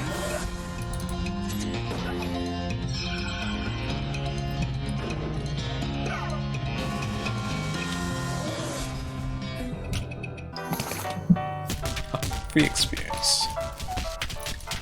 And we got us another spittoon. Oh boy, another spittoon. Let's go. Now what's with the excitement? I've given up. This is the last spittoon in the game. I'm not going to try and convince you to not be the most disgusting person on Earth anymore. Let's go. Let's do this. Yeah. You kneel down on the floor and throw your arms around the spittoon, giving the greasy brass bucket a great big hug. How about a kiss? Would you like to kiss it? You know what, baby. You pucker up and give the spittoon a great big kiss right on the rim. Is there tongue involved? I'll leave that up to you, but even without it, it tastes like a burning horse. I love it. I know you do, friend. And if it were legal in this country, I'd let you marry that spittoon and have a beautiful romantic honeymoon night with it. But unfortunately, you're going to have to settle for wearing it as a hat. Yes, please. You flip that beautiful brass bucket over and slap it over your head, drenching yourself in hot brown tobacco spit.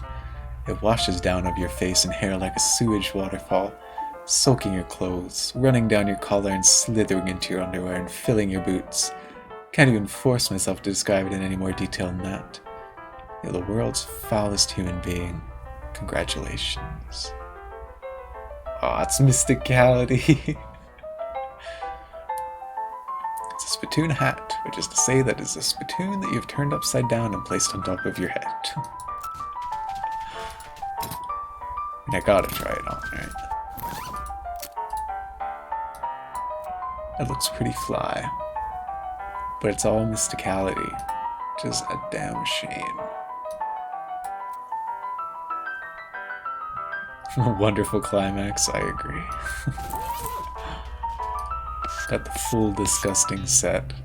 It's a flyer.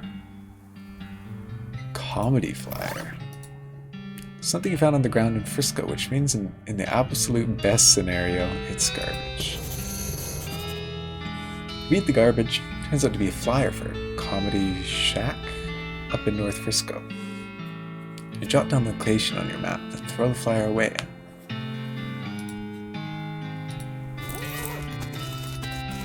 Got a couple fancy schmancy houses. It's just nearly identical houses as far as the eye can see. See?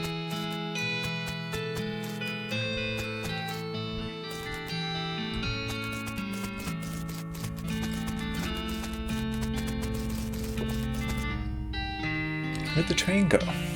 That lunatic stole it. Drove it off somewhere into the desert. Norton's gone off the rails. Points to a set of deep ruts off to the side of the railroad tracks. You walk over to investigate, but you can't see it because of this weird hexagon thing your eyes are doing. You should probably get that checked out, boss. That Norton fella said something about an antivirus. Maybe someone around here knows something about that. Good old Norton antivirus. Well, we got a doctor in town. Maybe Clumsy. You don't look so well. Yeah, and I can't see well either. Oh no, did that rascal Norton do this to you? He was raving about some sort of antivirus earlier. Any idea how I can fix this?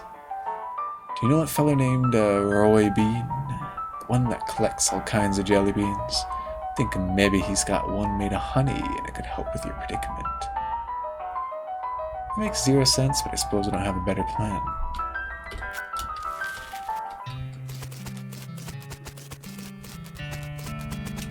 Well, let's go find us a jelly bean.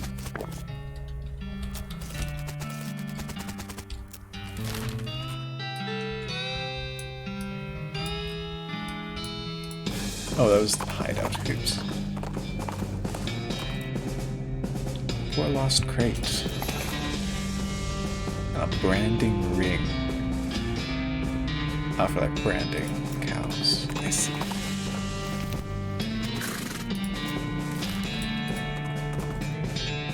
Dude, it's crazy hot out here. This desert is just the worst. Stay here too long, you'd end up more like one of those charred black skeletons lacking towards you.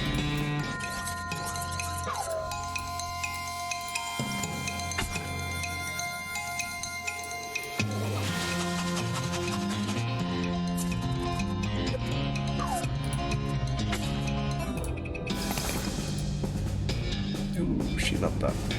Got a gold tooth too. We need 10 of those. I seem to remember. Wonder how many we've got now.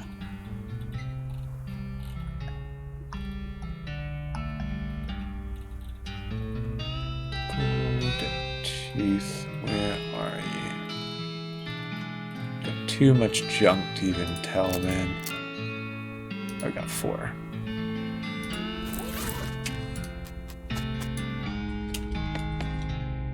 Howdy, Fozzie. Thanks again for helping me get back my jelly beans.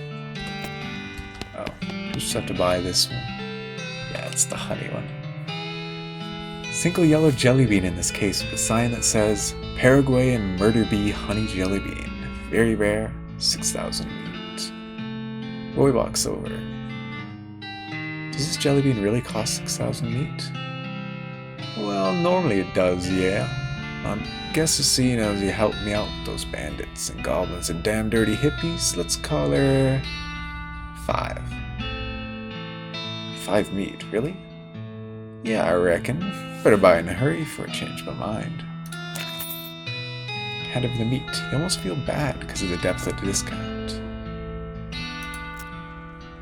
There was only 1. Give it a nice little chomp. You eat the jelly bean and your vision immediately clears. Modern medicine is really amazing. Thank goodness for that.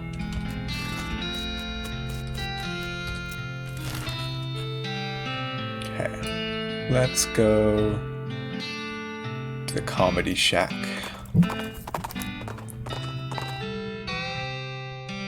A twig snaps in the woods behind you. Catch a moving shadow out of the corner of your eye, but nothing is there. You have the uncanny feeling you're being followed. Look, I'm on my way over somewhere. Can't we just cut to the chase?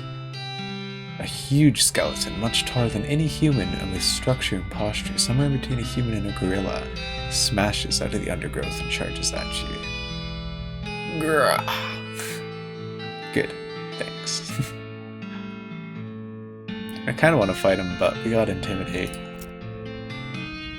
Intimidate a rampaging undead Bigfoot, really? Grub. I know, right? Get real. Two of you share a laugh over the ludicrousness of the idea, and the Bigfoot wanders off. What a bro.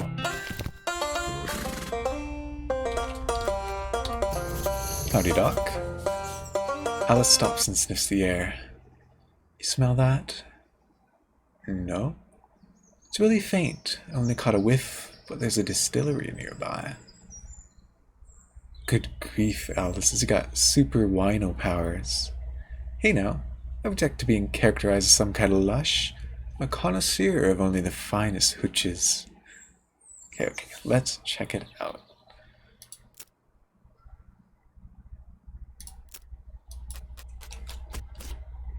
Howdy, howdy, howdy. Wasco Shafter's the name. Comedy's the game. Are you here for a ride? A real slap. Are you here for a real thigh slapping good time? Alright, hit me. Okay, so Skeleton walks into a bar, and the bartender says... Wait, it's a horse, not a skeleton, sorry. Anyway, after that, the bartender asks the horse... Hey, why is your face so long, buddy? That's it? Vasco takes a bow. Want to hear another one? Alright, a guy walks into a bar, and the bartender says, Sorry, we don't serve goblins here. Oh wait, I forgot to mention the guy is a goblin. Anyway, Dant. He takes a bow. Want to hear another one? Okay, here's a good one. Take my wife, please. Please? What a good joke. Let's hear another one. Anyway, I just flew in from Canada, which is weird, right? Because people can't fly. Except for in balloons or gliders, I guess. You won't have actual airplanes for at least another couple of decades, anyway. He takes a bow. Wasco, you're real bad at this. What? No, I'm not. You're bad at the stuff you do. Dumb things, probably. Come on, let me tell you another one. Okay, so a guy walks into a bar. He asks for a beer and a mop. And the bartender says, What's the mop for? And the guy replies, Because I'm a skeleton. Very funny, this guy. Here's another one. Boy, it was really, really cold yesterday. You're supposed to ask me how cold it was. Is this getting anywhere? Alright, here's a classic. What walks on 4 legs in the morning, 2 legs in the afternoon, and 3 legs at night? It's like that horrible comedian from Fallout New Vegas. Oh yeah, I've heard of that guy. A man, but seriously, you aren't good at comedy. Shut up, I'm great at jokes. No, you aren't. What about your timing is terrible. Timing! Alright, hit me. So my Uncle Alex thinks he's chicken, and my wife suggested we should take him to a psychiatrist. And I said, maybe we should take him to a real doctor? Because I'm pretty sure it shouldn't be possible for a regular human to lay eggs. That one was kind of funny. I like that one. So I got a job as a manager on a baseball team, and all the players have weird names. Like, there's this one guy literally named Who, another one called I Don't Know. Third base. Good try, Wasco. Anyway, I just flew in from Canada. Oh, this one again. Telling you sincerely, you should quit. Alright, fine, I admit it, I can't tell jokes worth a darn. What else am I supposed to do, though? Pretty decent banjo player. Jewel and Dirtwater could use a banjo. Huh. Okay, yeah, that sounds pretty good. Can't be much worse. I'll head on there over shortly. Thanks for the idea.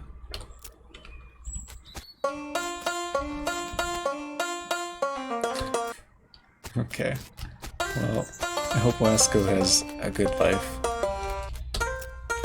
He's quite a guy.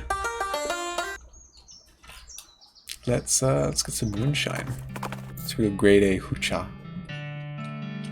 Foraging, can't do that. What's this thing? Well, looks like a whiskey still, except weirder. And there's some extra bits I don't recognize. big surprise you turn out to be an expert on stills. Hey now, I'm a doctor, remember? I know a thing or two about chemistry, and a still is basically the simplest application of chemistry equipment there is after a coffee pot. Jar of moonshine. 9 wall stats, made from the real moon.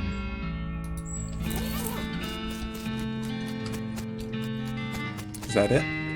Oh, we can make moonshine out of our moon bits. Drop some moon bits in the hopper, wait a few minutes, and collect the liquid that comes out of the still. We took those moon rocks from that goblin and turned it into alcohol. Let's go.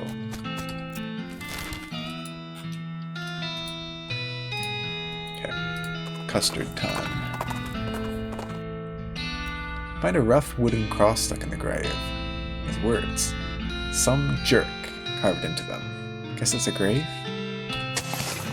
Oh yeah, it's definitely a grave. Check out this grave stuff. Yay! Free grave stuff.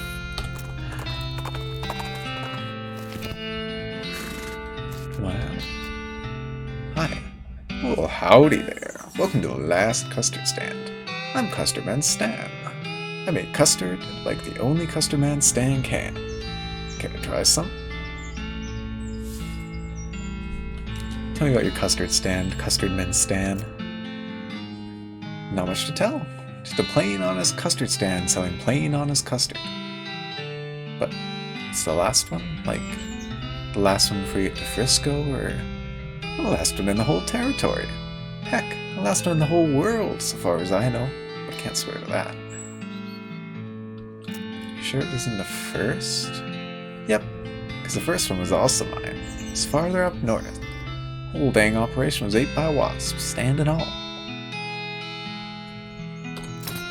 Give me that custard. 9 to stats. Nah.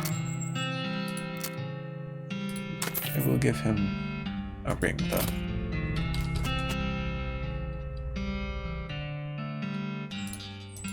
I guess that's it then. I was thinking maybe he might give us a quest for the first custard stand, but maybe not. Well, it's certainly the last custard stand I've ever seen. Is it also the first you've ever seen? Yep, that too.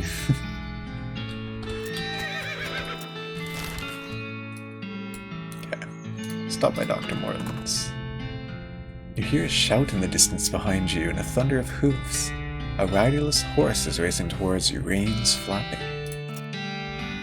You manage to snag the reins as the horse sprints past and are yanked out of your saddle. The horse drags you for maybe 100 yards before you get your legs under you and put up a fight. And eventually, you haul the beast to a stop. Tired and bruised, you lead the horse back to where its owner is panting up the road towards you. A massively overweight man who's sweating profusely in the desert heat and smells like a dead cheese. No wonder the poor horse was so eager to get away. Poor horse. Well, lady really likes rocks. Is this a natural? Drilling machine. Wow, Dr. Morton's got one heck of a rock collection. These all look pretty ordinary. I reckon this is her anti-collection. One she isn't interested in? I see. Weird looking boots on the workbench. Hey Josie, what's up with these boots? Oh, it's just an invention I lost interest in. What do? They're supposed to make you run really fast, but I couldn't get any significant boost out of them. You're so close though. Oh yeah? Sure, just gotta hook up this wire to the spring, twist this flange a little, and Bob's your uncle. Oh, huh. Clever. I'm still not interested though. You can keep them if you want. Augmented with various electrical thingamajigs. Wearing them is like having somebody constantly shooting at your heels. Fancy.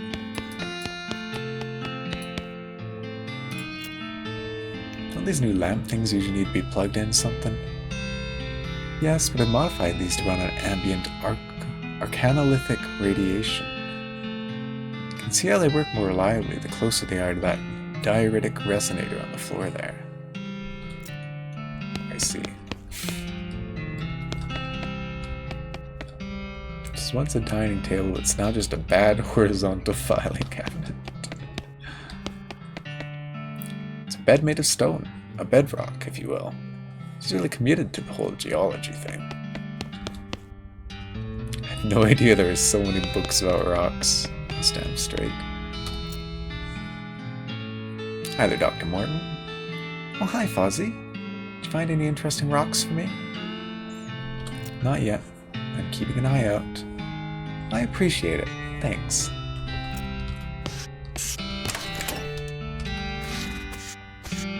Okay. Nothing to do there yet.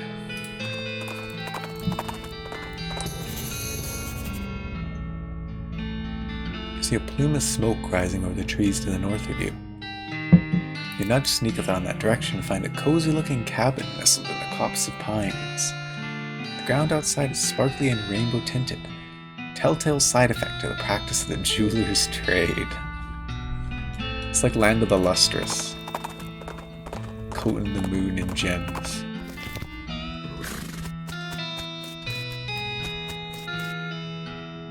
Goblin. Oh, hello, a customer.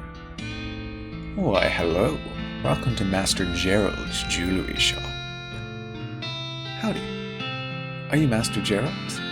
Oh no, Master Gerald is back there at his workbench. I'm just his assistant and translator. Goblin Jewelsmith? You betting your britches, sonny, and not forgetting it. Says that's right, the finest jeweler in the territory. Well, what do you know? I don't see anything on display though. Master Gerald only does bespoke work. If you're bringing a sufficiently valuable gemstone, he'll craft into a fine ring for you for a fee. No trash rocks. Well, we sold a bunch of gems already. It's very unfortunate. Bah! All of trash and garbage being. Master Gerald apologizes, but there's nothing here you can work with. Unfortunate. We had like the stinky gem and the big old emerald.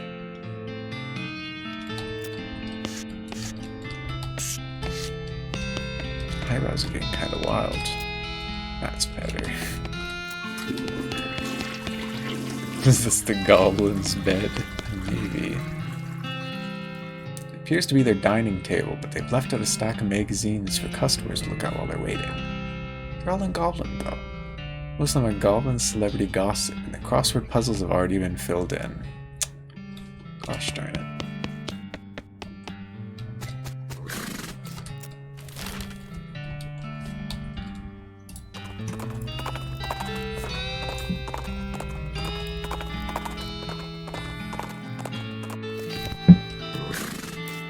Alrighty. Where are you at, Dr. Norton? Oh, I guess there was tracks. You took the train somewhere and we couldn't see them.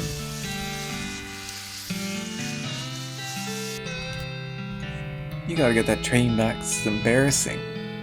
Smee points to that set of deep ruts off the side of the railroad tracks. Norton's taking the train off somewhere in the desert. You have to follow him. Oh, how do I track him? Oh. Telltale signs of a train robbery. You jump on Sneaketh's back and ride like the wind, following the railroad tracks back into the desert. When you finally catch up, you stand up on Sneaketh's sandal and leap up into the back of the train like a real badass, just barely catching the edge of the roof and pulling yourself up. You're just hoping you don't have to do it again. Your stuntman could have been killed. Looks like Alice decided not to join you on account of not having a stuntman. So you're on your own until you get back to Frisco.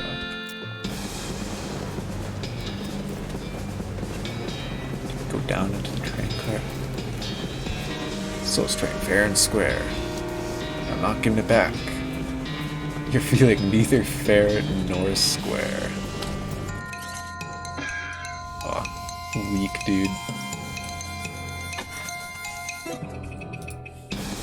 Might kick this whole Norton problem down the road a ways. I mean, down the train a ways. I mean, ran a ways further down the roof of the train.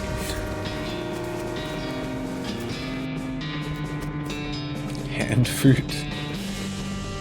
This end up arrows all pointing in different directions.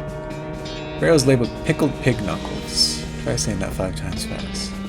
Pickled pig knuckles, pickled pig knuckles, pickled pig knuckles, pickled pig knuckles, pickled pig knuckles. It's kinda hard. Pick a pig. Wait, I got a prompt somewhere. Oh, I can hop off the train. Pickled crackers. Nubs. And a safe full of keys. Can we get lockpick in 5? Or safe crack in 5, rather. I think we can. Oh, we can almost. Shoot. That's unfortunate. It's locked with an unpickable plot lock. I see.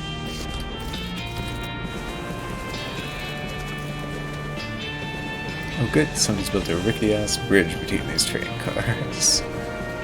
Very safe and not panic-inducing at all.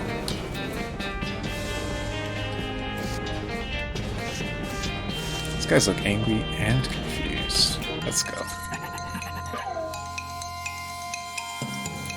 Oh, I've only got 20 health, what the heck? Something something keys, something something friends we made along the way. Pretty much. They burgled their last train. We got a key out of it. And just enough XP. Let's go.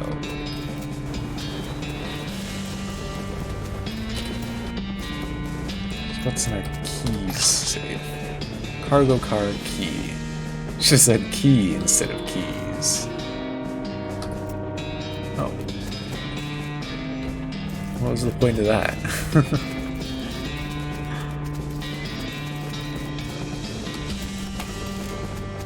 Dining car. One of those fancy silver dome things. Never wanted anything more in your life than you want to lift up this dome and see what's under it. But you're not so sure you can muster the amount of culinary expertise it requires to properly reveal a dish of such presumed quality. Et voila! Oh, it's just a cream pie. Shaving cream. What kind of lunatics are running the food service on this train? No good to eat, but it's very aerodynamic. What, are we gonna throw it at the guy and cut off his beard? Is that what we're getting at here? The table looks like it got jostled around in some kind of scuffle, but the flowers are still standing. This table didn't deserve flowers.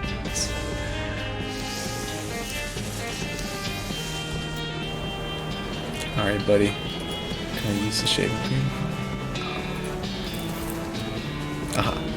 There's Norton. We've got a clear shot of him from here if you want to throw that pie at him. Curses. We sure got him. Note. The note says, I've hidden the key to the forward passenger car in my luggage to make it easier for me to murder everyone in the sleeper car. Sincerely, the train murderer. Yes, come to the roof of the sleeper car in the next 55 minutes if you want a murdering. I see. Okay, so we gotta figure out which one it's in. One of these sleeping compartments must belong to the murderer. Let's go 3. You open the door to the third passenger compartment to find nobody inside. Since the note from the murderer said he was going to be in the roof of the train, that means he couldn't be in this passenger compartment. And since there's no one inside this passenger compartment, whoever the compartment belongs to can only, by process of elimination, be on the roof.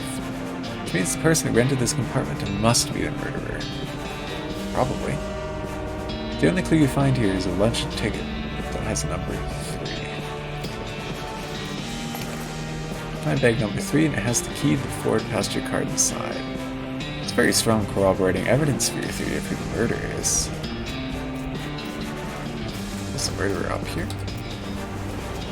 Yes, it's the train murderer, as advertised.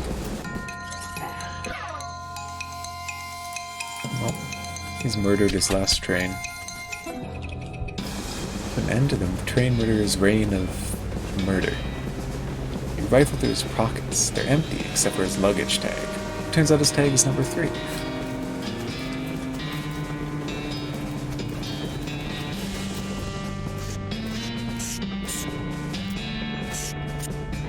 Finally make it to the passenger car, 1 car back from the locomotive. Which may be confusing if you thought locomotive meant the entire train. So I could just say the engine, except that also refers to the engine itself. That is, the actual steam engine that makes the train go, and not just the frontmost car of the train. Anyway, you're in the passenger car. Suddenly, Norton clambers in the window. He must have dramatically clung to the side of the train in order to reveal at the last minute that he hadn't actually been defeated. Dang it. He runs into the frontmost car of the train and locks the door. What a jerk. Maybe you can get some of the passengers to help break the door down and arrest him. Or maybe you just kick the door down and shoot him until he can't bother anybody anymore.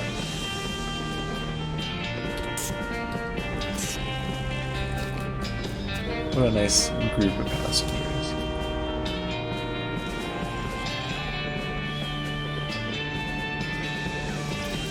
This man's too busy ignoring his daughter to not ignore you. Look her peering out the window of the train, completely bored. Hi there. Busy? No. All my toys and friends are in her luggage. It's boring and I hate it. You want to help me out with something really important? Like what? Well, a bad guy took over the engine car and I need some people to help me break down the door and arrest him. What? Mister, I'm just a little girl. Hey now, that's not a good attitude. Don't ever let anyone tell you that you can't do anything just because you're a girl. But, okay, yeah. We'll bust a crook's face in. Wow, that's the spirit. You gotta pay me in advance. Jeez, you're learning a little too fast. Alright, what do you want? Like stuffed animals. And stuffed animals we've got. Let's give her the big one. She deserves it. Wow, she's great. She takes the bear and gives it a big hug. Okay, mister. Say the word and we'll show that jerk what for.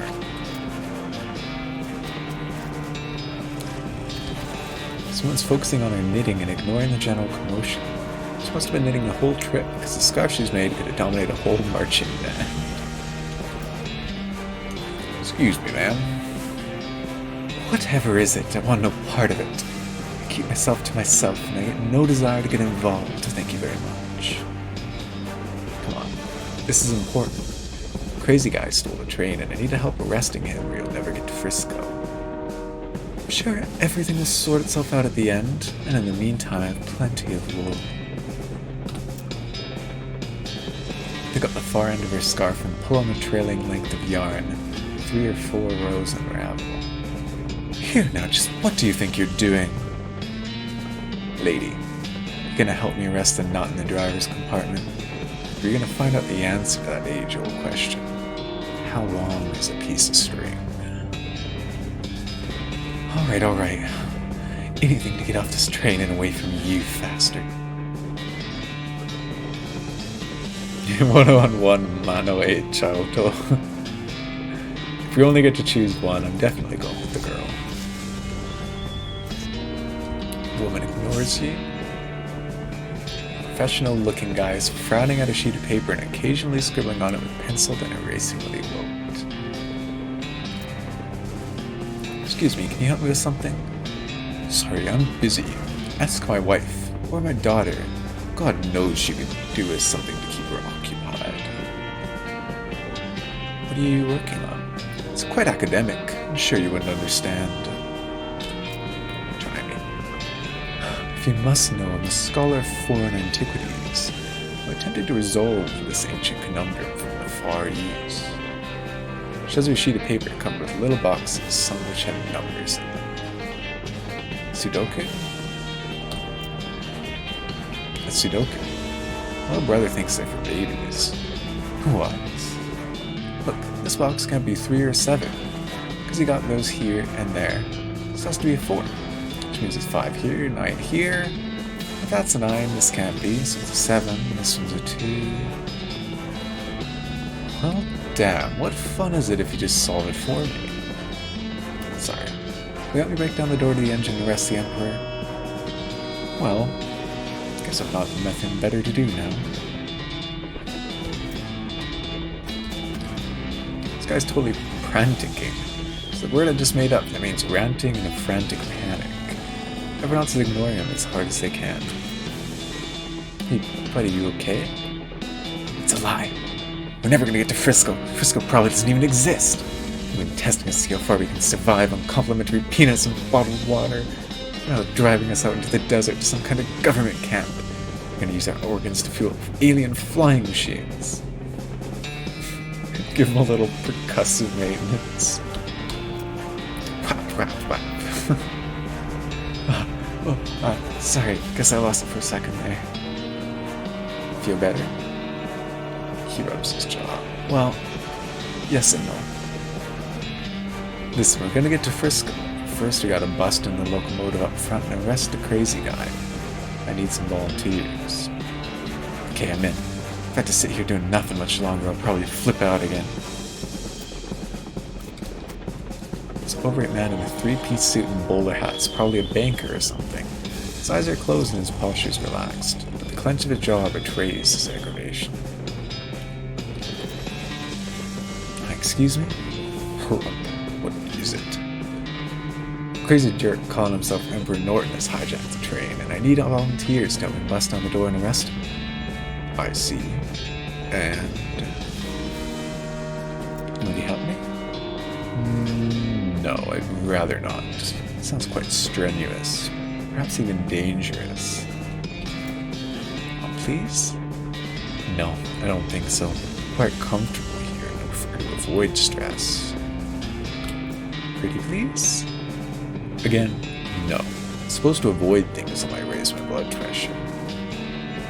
Pretty please with sugar on top. Sugar is one of those things. Pretty please with gravy on top. Gravy's another. Look, please just leave me alone. Please, please, please, please, please. No. Please, please, please, no. Please, please, please, please stop that.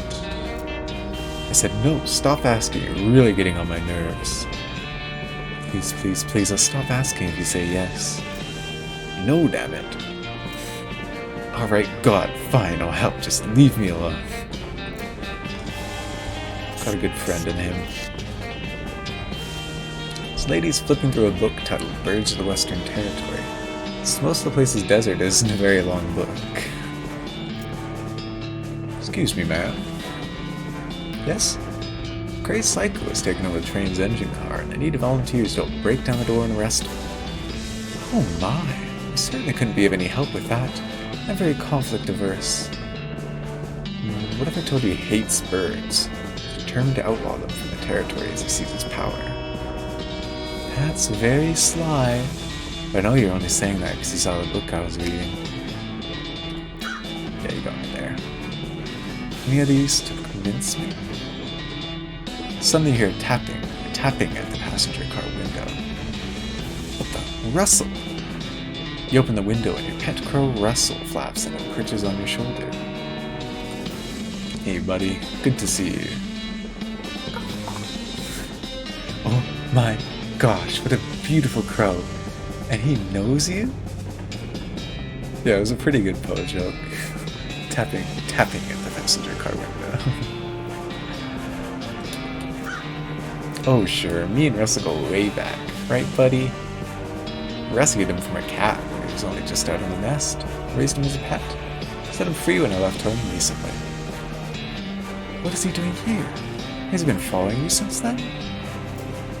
No, probably just happened to be flying by and spotted me on the roof of the train and recognized me. Those are crazy smart like that. It's amazing. Oh, what I wouldn't give to have an avian friend like that. I'm still going to be doing a lot of traveling after this. I figure I can't really drag Russell along with me. But I bet Russell wouldn't mind being pals with a nice lady in Frisco who helped save the train. What do you think, Russ? So calls again and flaps over the perch next to the lady. The lady pecks at her shoulder in a friendly manner. My goodness, how could I refuse? It's a pleasure to meet you, Russell. My name's Annabelle. Russell, the OG, back in the house. Getting on famously. Looks furious. Managing to stay calm. A little annoyed that he's ready to help. Grieved about being forced to help. Little girl's ready to spring into action. You better be wearing shin guards. Alright, crew. Let's go. Pound on the door to the locomotive, or engine car, or cab, or whatever. Open up, Norton. No. Right, then I'm coming in. Oh yeah? You what army tough guy. He glanced back at the passenger. Me and this army. You and the passengers break down the door very impressively. That would have been even better if you had some torches in those old-fashioned rakes. Norton is backed up into the corner of the engineer's compartment next to the engineer. He looks over his shoulder at you and shrugs. So-called Emperor Norton. You're under arrest for the crime of being a total ass. That's not illegal. It is when I'm in town. Everybody grab him. Except for you, Mr. Engineer. I can see you're busy driving the train. Right. Actually, if you turn around and head back to Frisco, the next station, that'd be great. No problem. Oh, let me go. This isn't over. You haven't heard the last of me. Tell it to the judge, Norton. The prison judge. What a line. You did it. Thanks, boss. No problem. We got the track laid right up to the station now. The first ever cross-territory railroad. Thanks to the Manifest Destiny Railroad Company. And principally to you. You did a real good job, Fozzie Barkley. Don't mention it.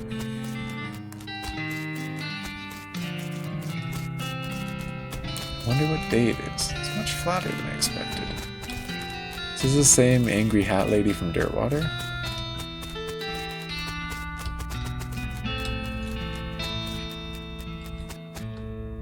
Looks like somebody on that train got a job as a projectionist. Would you like to watch this movie? It's free because movies have only recently been invented, and nobody has figured out that they have been charged for them yet. Note, doing this will not change anything about the world or your character. When the cutscene's over, you'll still be right here, and you can keep playing if you want. What? Is it? Oh, because it's called the final cutscene. I see. Some folks say endings don't matter.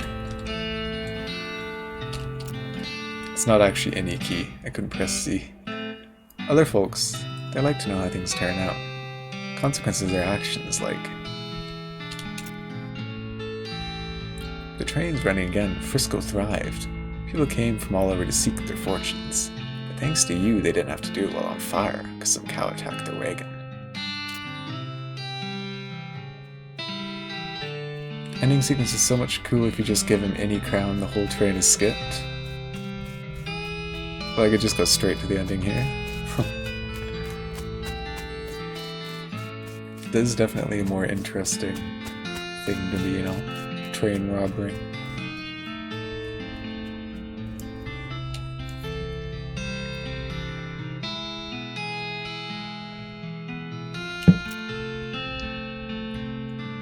It says, okay, sweet, I'm Emperor, and leaves. What a guy. The railroad completed, and Norton ousted. Smee found himself out of a job, but in an opportunity. After being elected mayor, he managed the growth and infrastructure of Frisco with compassion and pragmatism. In 1944, Frisco was named Most Reasonable City by the Tuesday Evening Post.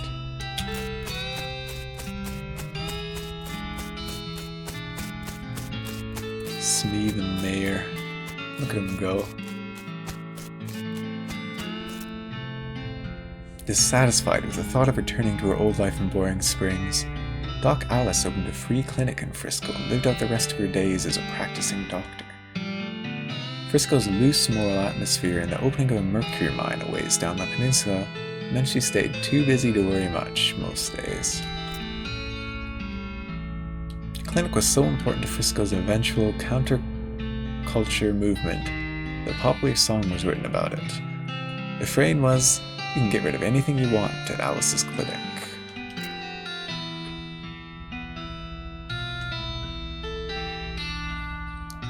Got a nice spattering of patience.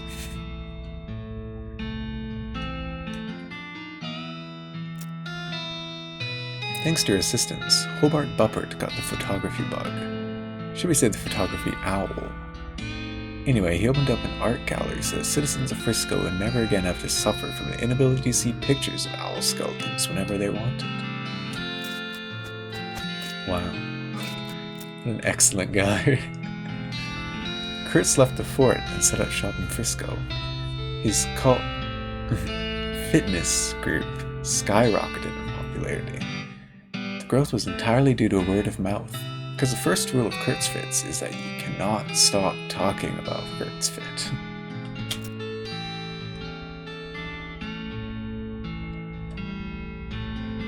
Kurtz still hurts, no Kurtz pain, no Kurtz gain. The musicians he sent to Dirtwater formed a soulful lo-fi band called the Onion Motel. Oh man. They don't play very often anymore, but people still remember them very fondly.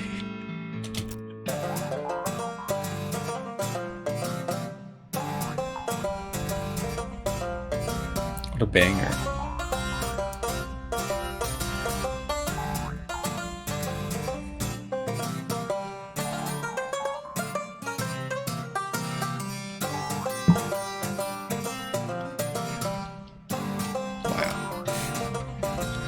Buffalo Buffalo Buffalo Bill retired from the killin' trade and made a killing opening up a restaurant in Frisco. Buffalo Buffalo Buffalo Wild Wild Wild Wings. What a guy. Solved all of Breadwood's problems. The increase in morale and civic resources, they were able to clear the weeds from the road and fix the well and the broken hitching post. There was even enough left over to give the mayor's office a new coat of paint, refresh the facade on the buttery biscuit, and add a second story to the bunkhouse. They even managed to get that horse into rehab.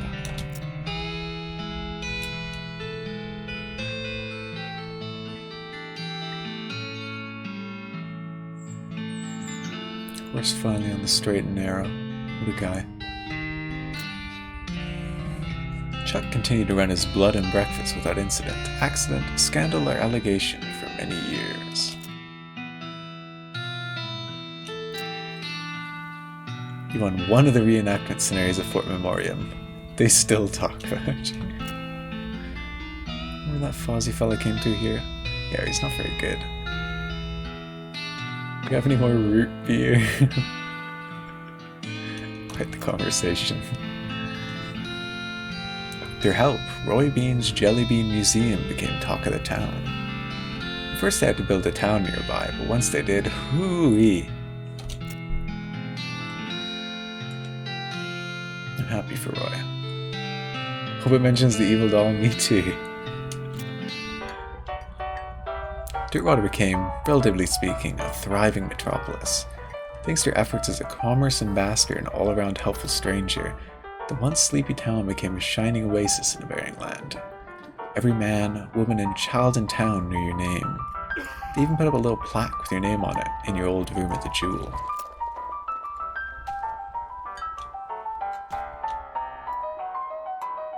Angry ladies still at the bar.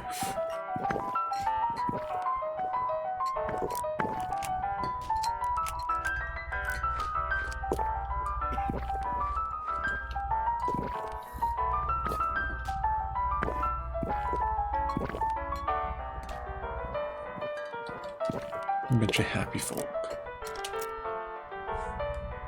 As for you, after your adventure you settled in Frisco and bought a very long, very narrow house.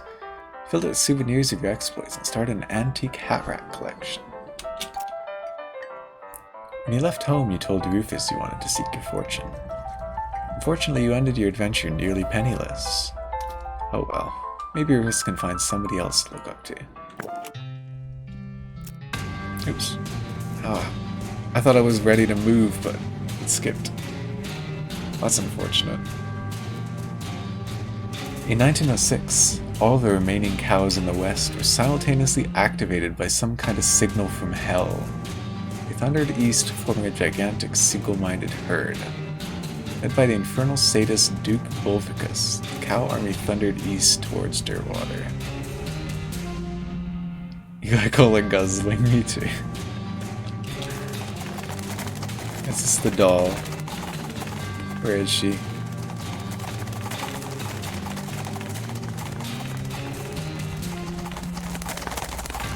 Come on, Grace. Show your face. You gotta be here, right?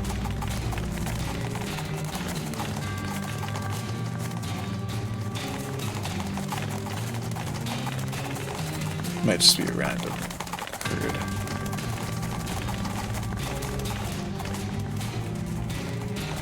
Don't think this is a Grace thing.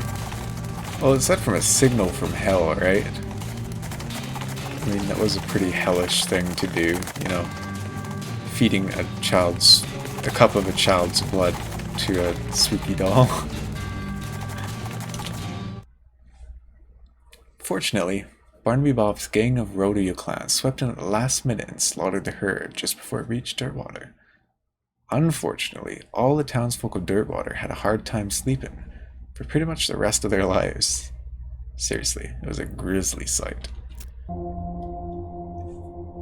420 years later, deep beneath the ground, ancient machines silently stopped doing the thing they were built to do. It's probably fine. You and everybody should know are dead by then, and most of humanity has moved to space. Still though, it's a shame about the planet. There's some cool bars there.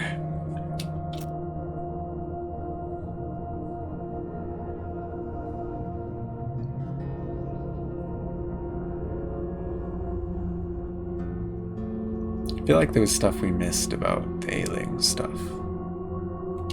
Like this machine doesn't look familiar. Maybe we could have found it.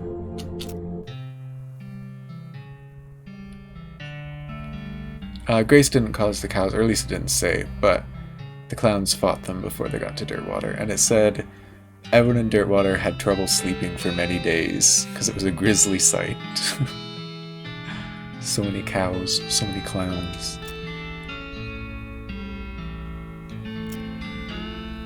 And then the credits.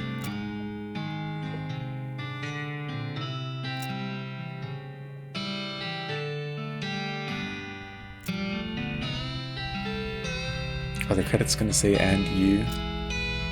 Let's see.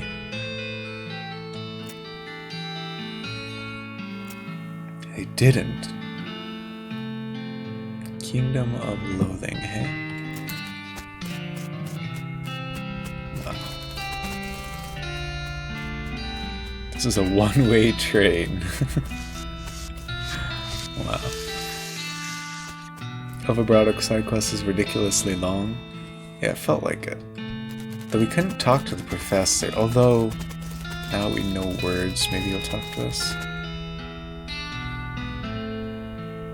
Translate the words and get the crown, but never got that far. We'll see. Where was the translator even? Is that down in the well? So we do have another card that we can learn. Crossed by two skeletons who are facing each other with their arms akimbo in traditional shootout stare-down pose. When you stop to watch what happens, they both turn to look at you. Oops.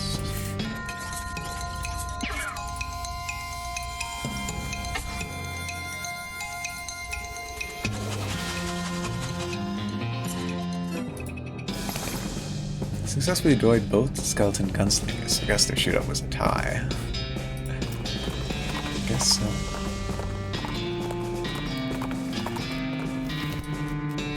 I doubt we have enough things to learn every word, but pretty sure we got a couple.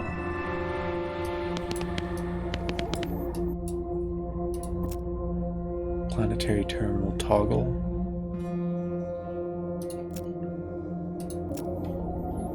Let's see. Like we got terminal. Education terminal. We got all these ones done. So I feel like we learned a lot of words from those punch cards. So maybe Professor will say something. If not, I guess we probably just needed more punch cards that we missed somewhere. Yeah, game is so cool and I'm real glad you streamed at the end. Me too. This was a game that I've had for a while, but just never really thought to open it, you know? Like, I think I got it Humble Bundle years back. I was like, I've heard it's good, and it's got overwhelmingly positive reviews, but it's like, I don't know, I guess the art style turned me off in the beginning. Just seemed a little too silly. By the way, I met Dr. Morton. She says hi.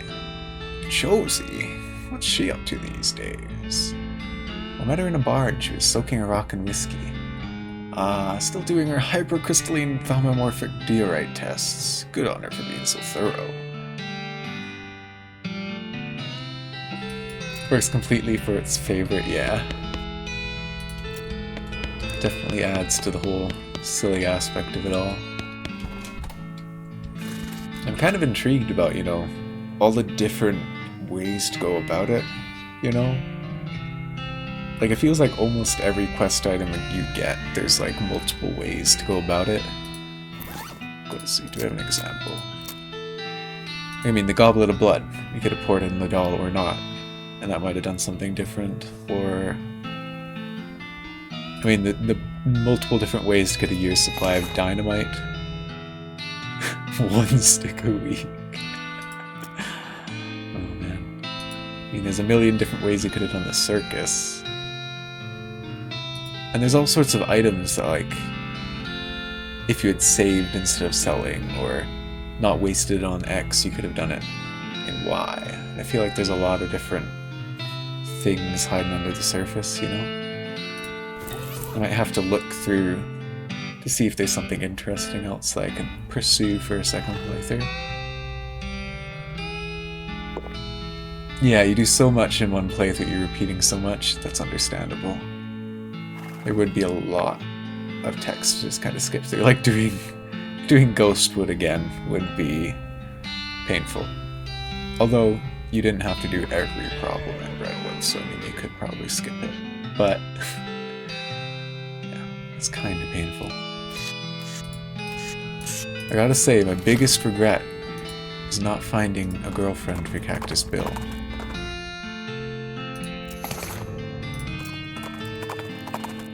Is he still sad and lonely? Yeah, haven't found your cactus lady. It's very unfortunate. Maybe we'll have to look up that when we do it. Yeah. Do we have any side quests to wrap up? Let's see what we got. Looks like you saved the day, Fozzie. I knew you had it in you. Shucks. Could have done it without you, Alice. Come on, let's go check out the final cutscene. Sure hope there's a happy ending. I love a happy ending. Bring an interesting rock to the rock person. That's all she can think about. I don't know of any interesting rocks, really. Oh, cool. This has definitely been a fun experience. And I'll probably give it another playthrough, just in my off time. See what else there is. Maybe try it with a different partner or something. At least do that much. See maybe what the goblin has to do in the West. But I guess for now, we finished our playthrough. So this has been me. What time have we got? 3 hours? Solid 10 p.m. Good time by me. 2 more classes, 3 more companions, yeah. Want to get the goblin and then the angry lady, especially, I wanted to check out. I mean, old crazy guy is cool too, but he's not top of my list, that's for sure.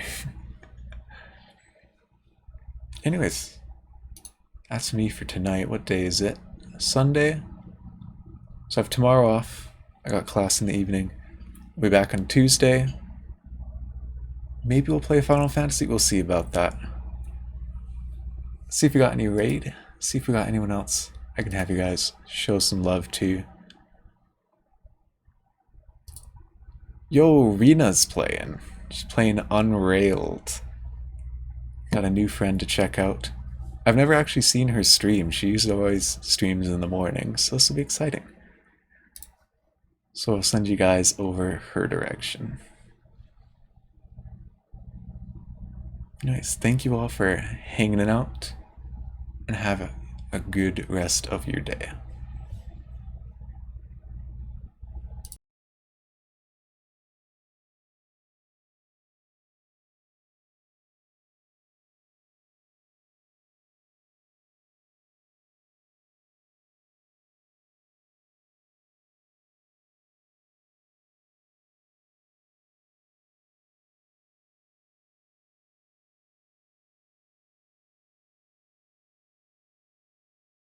Butter water.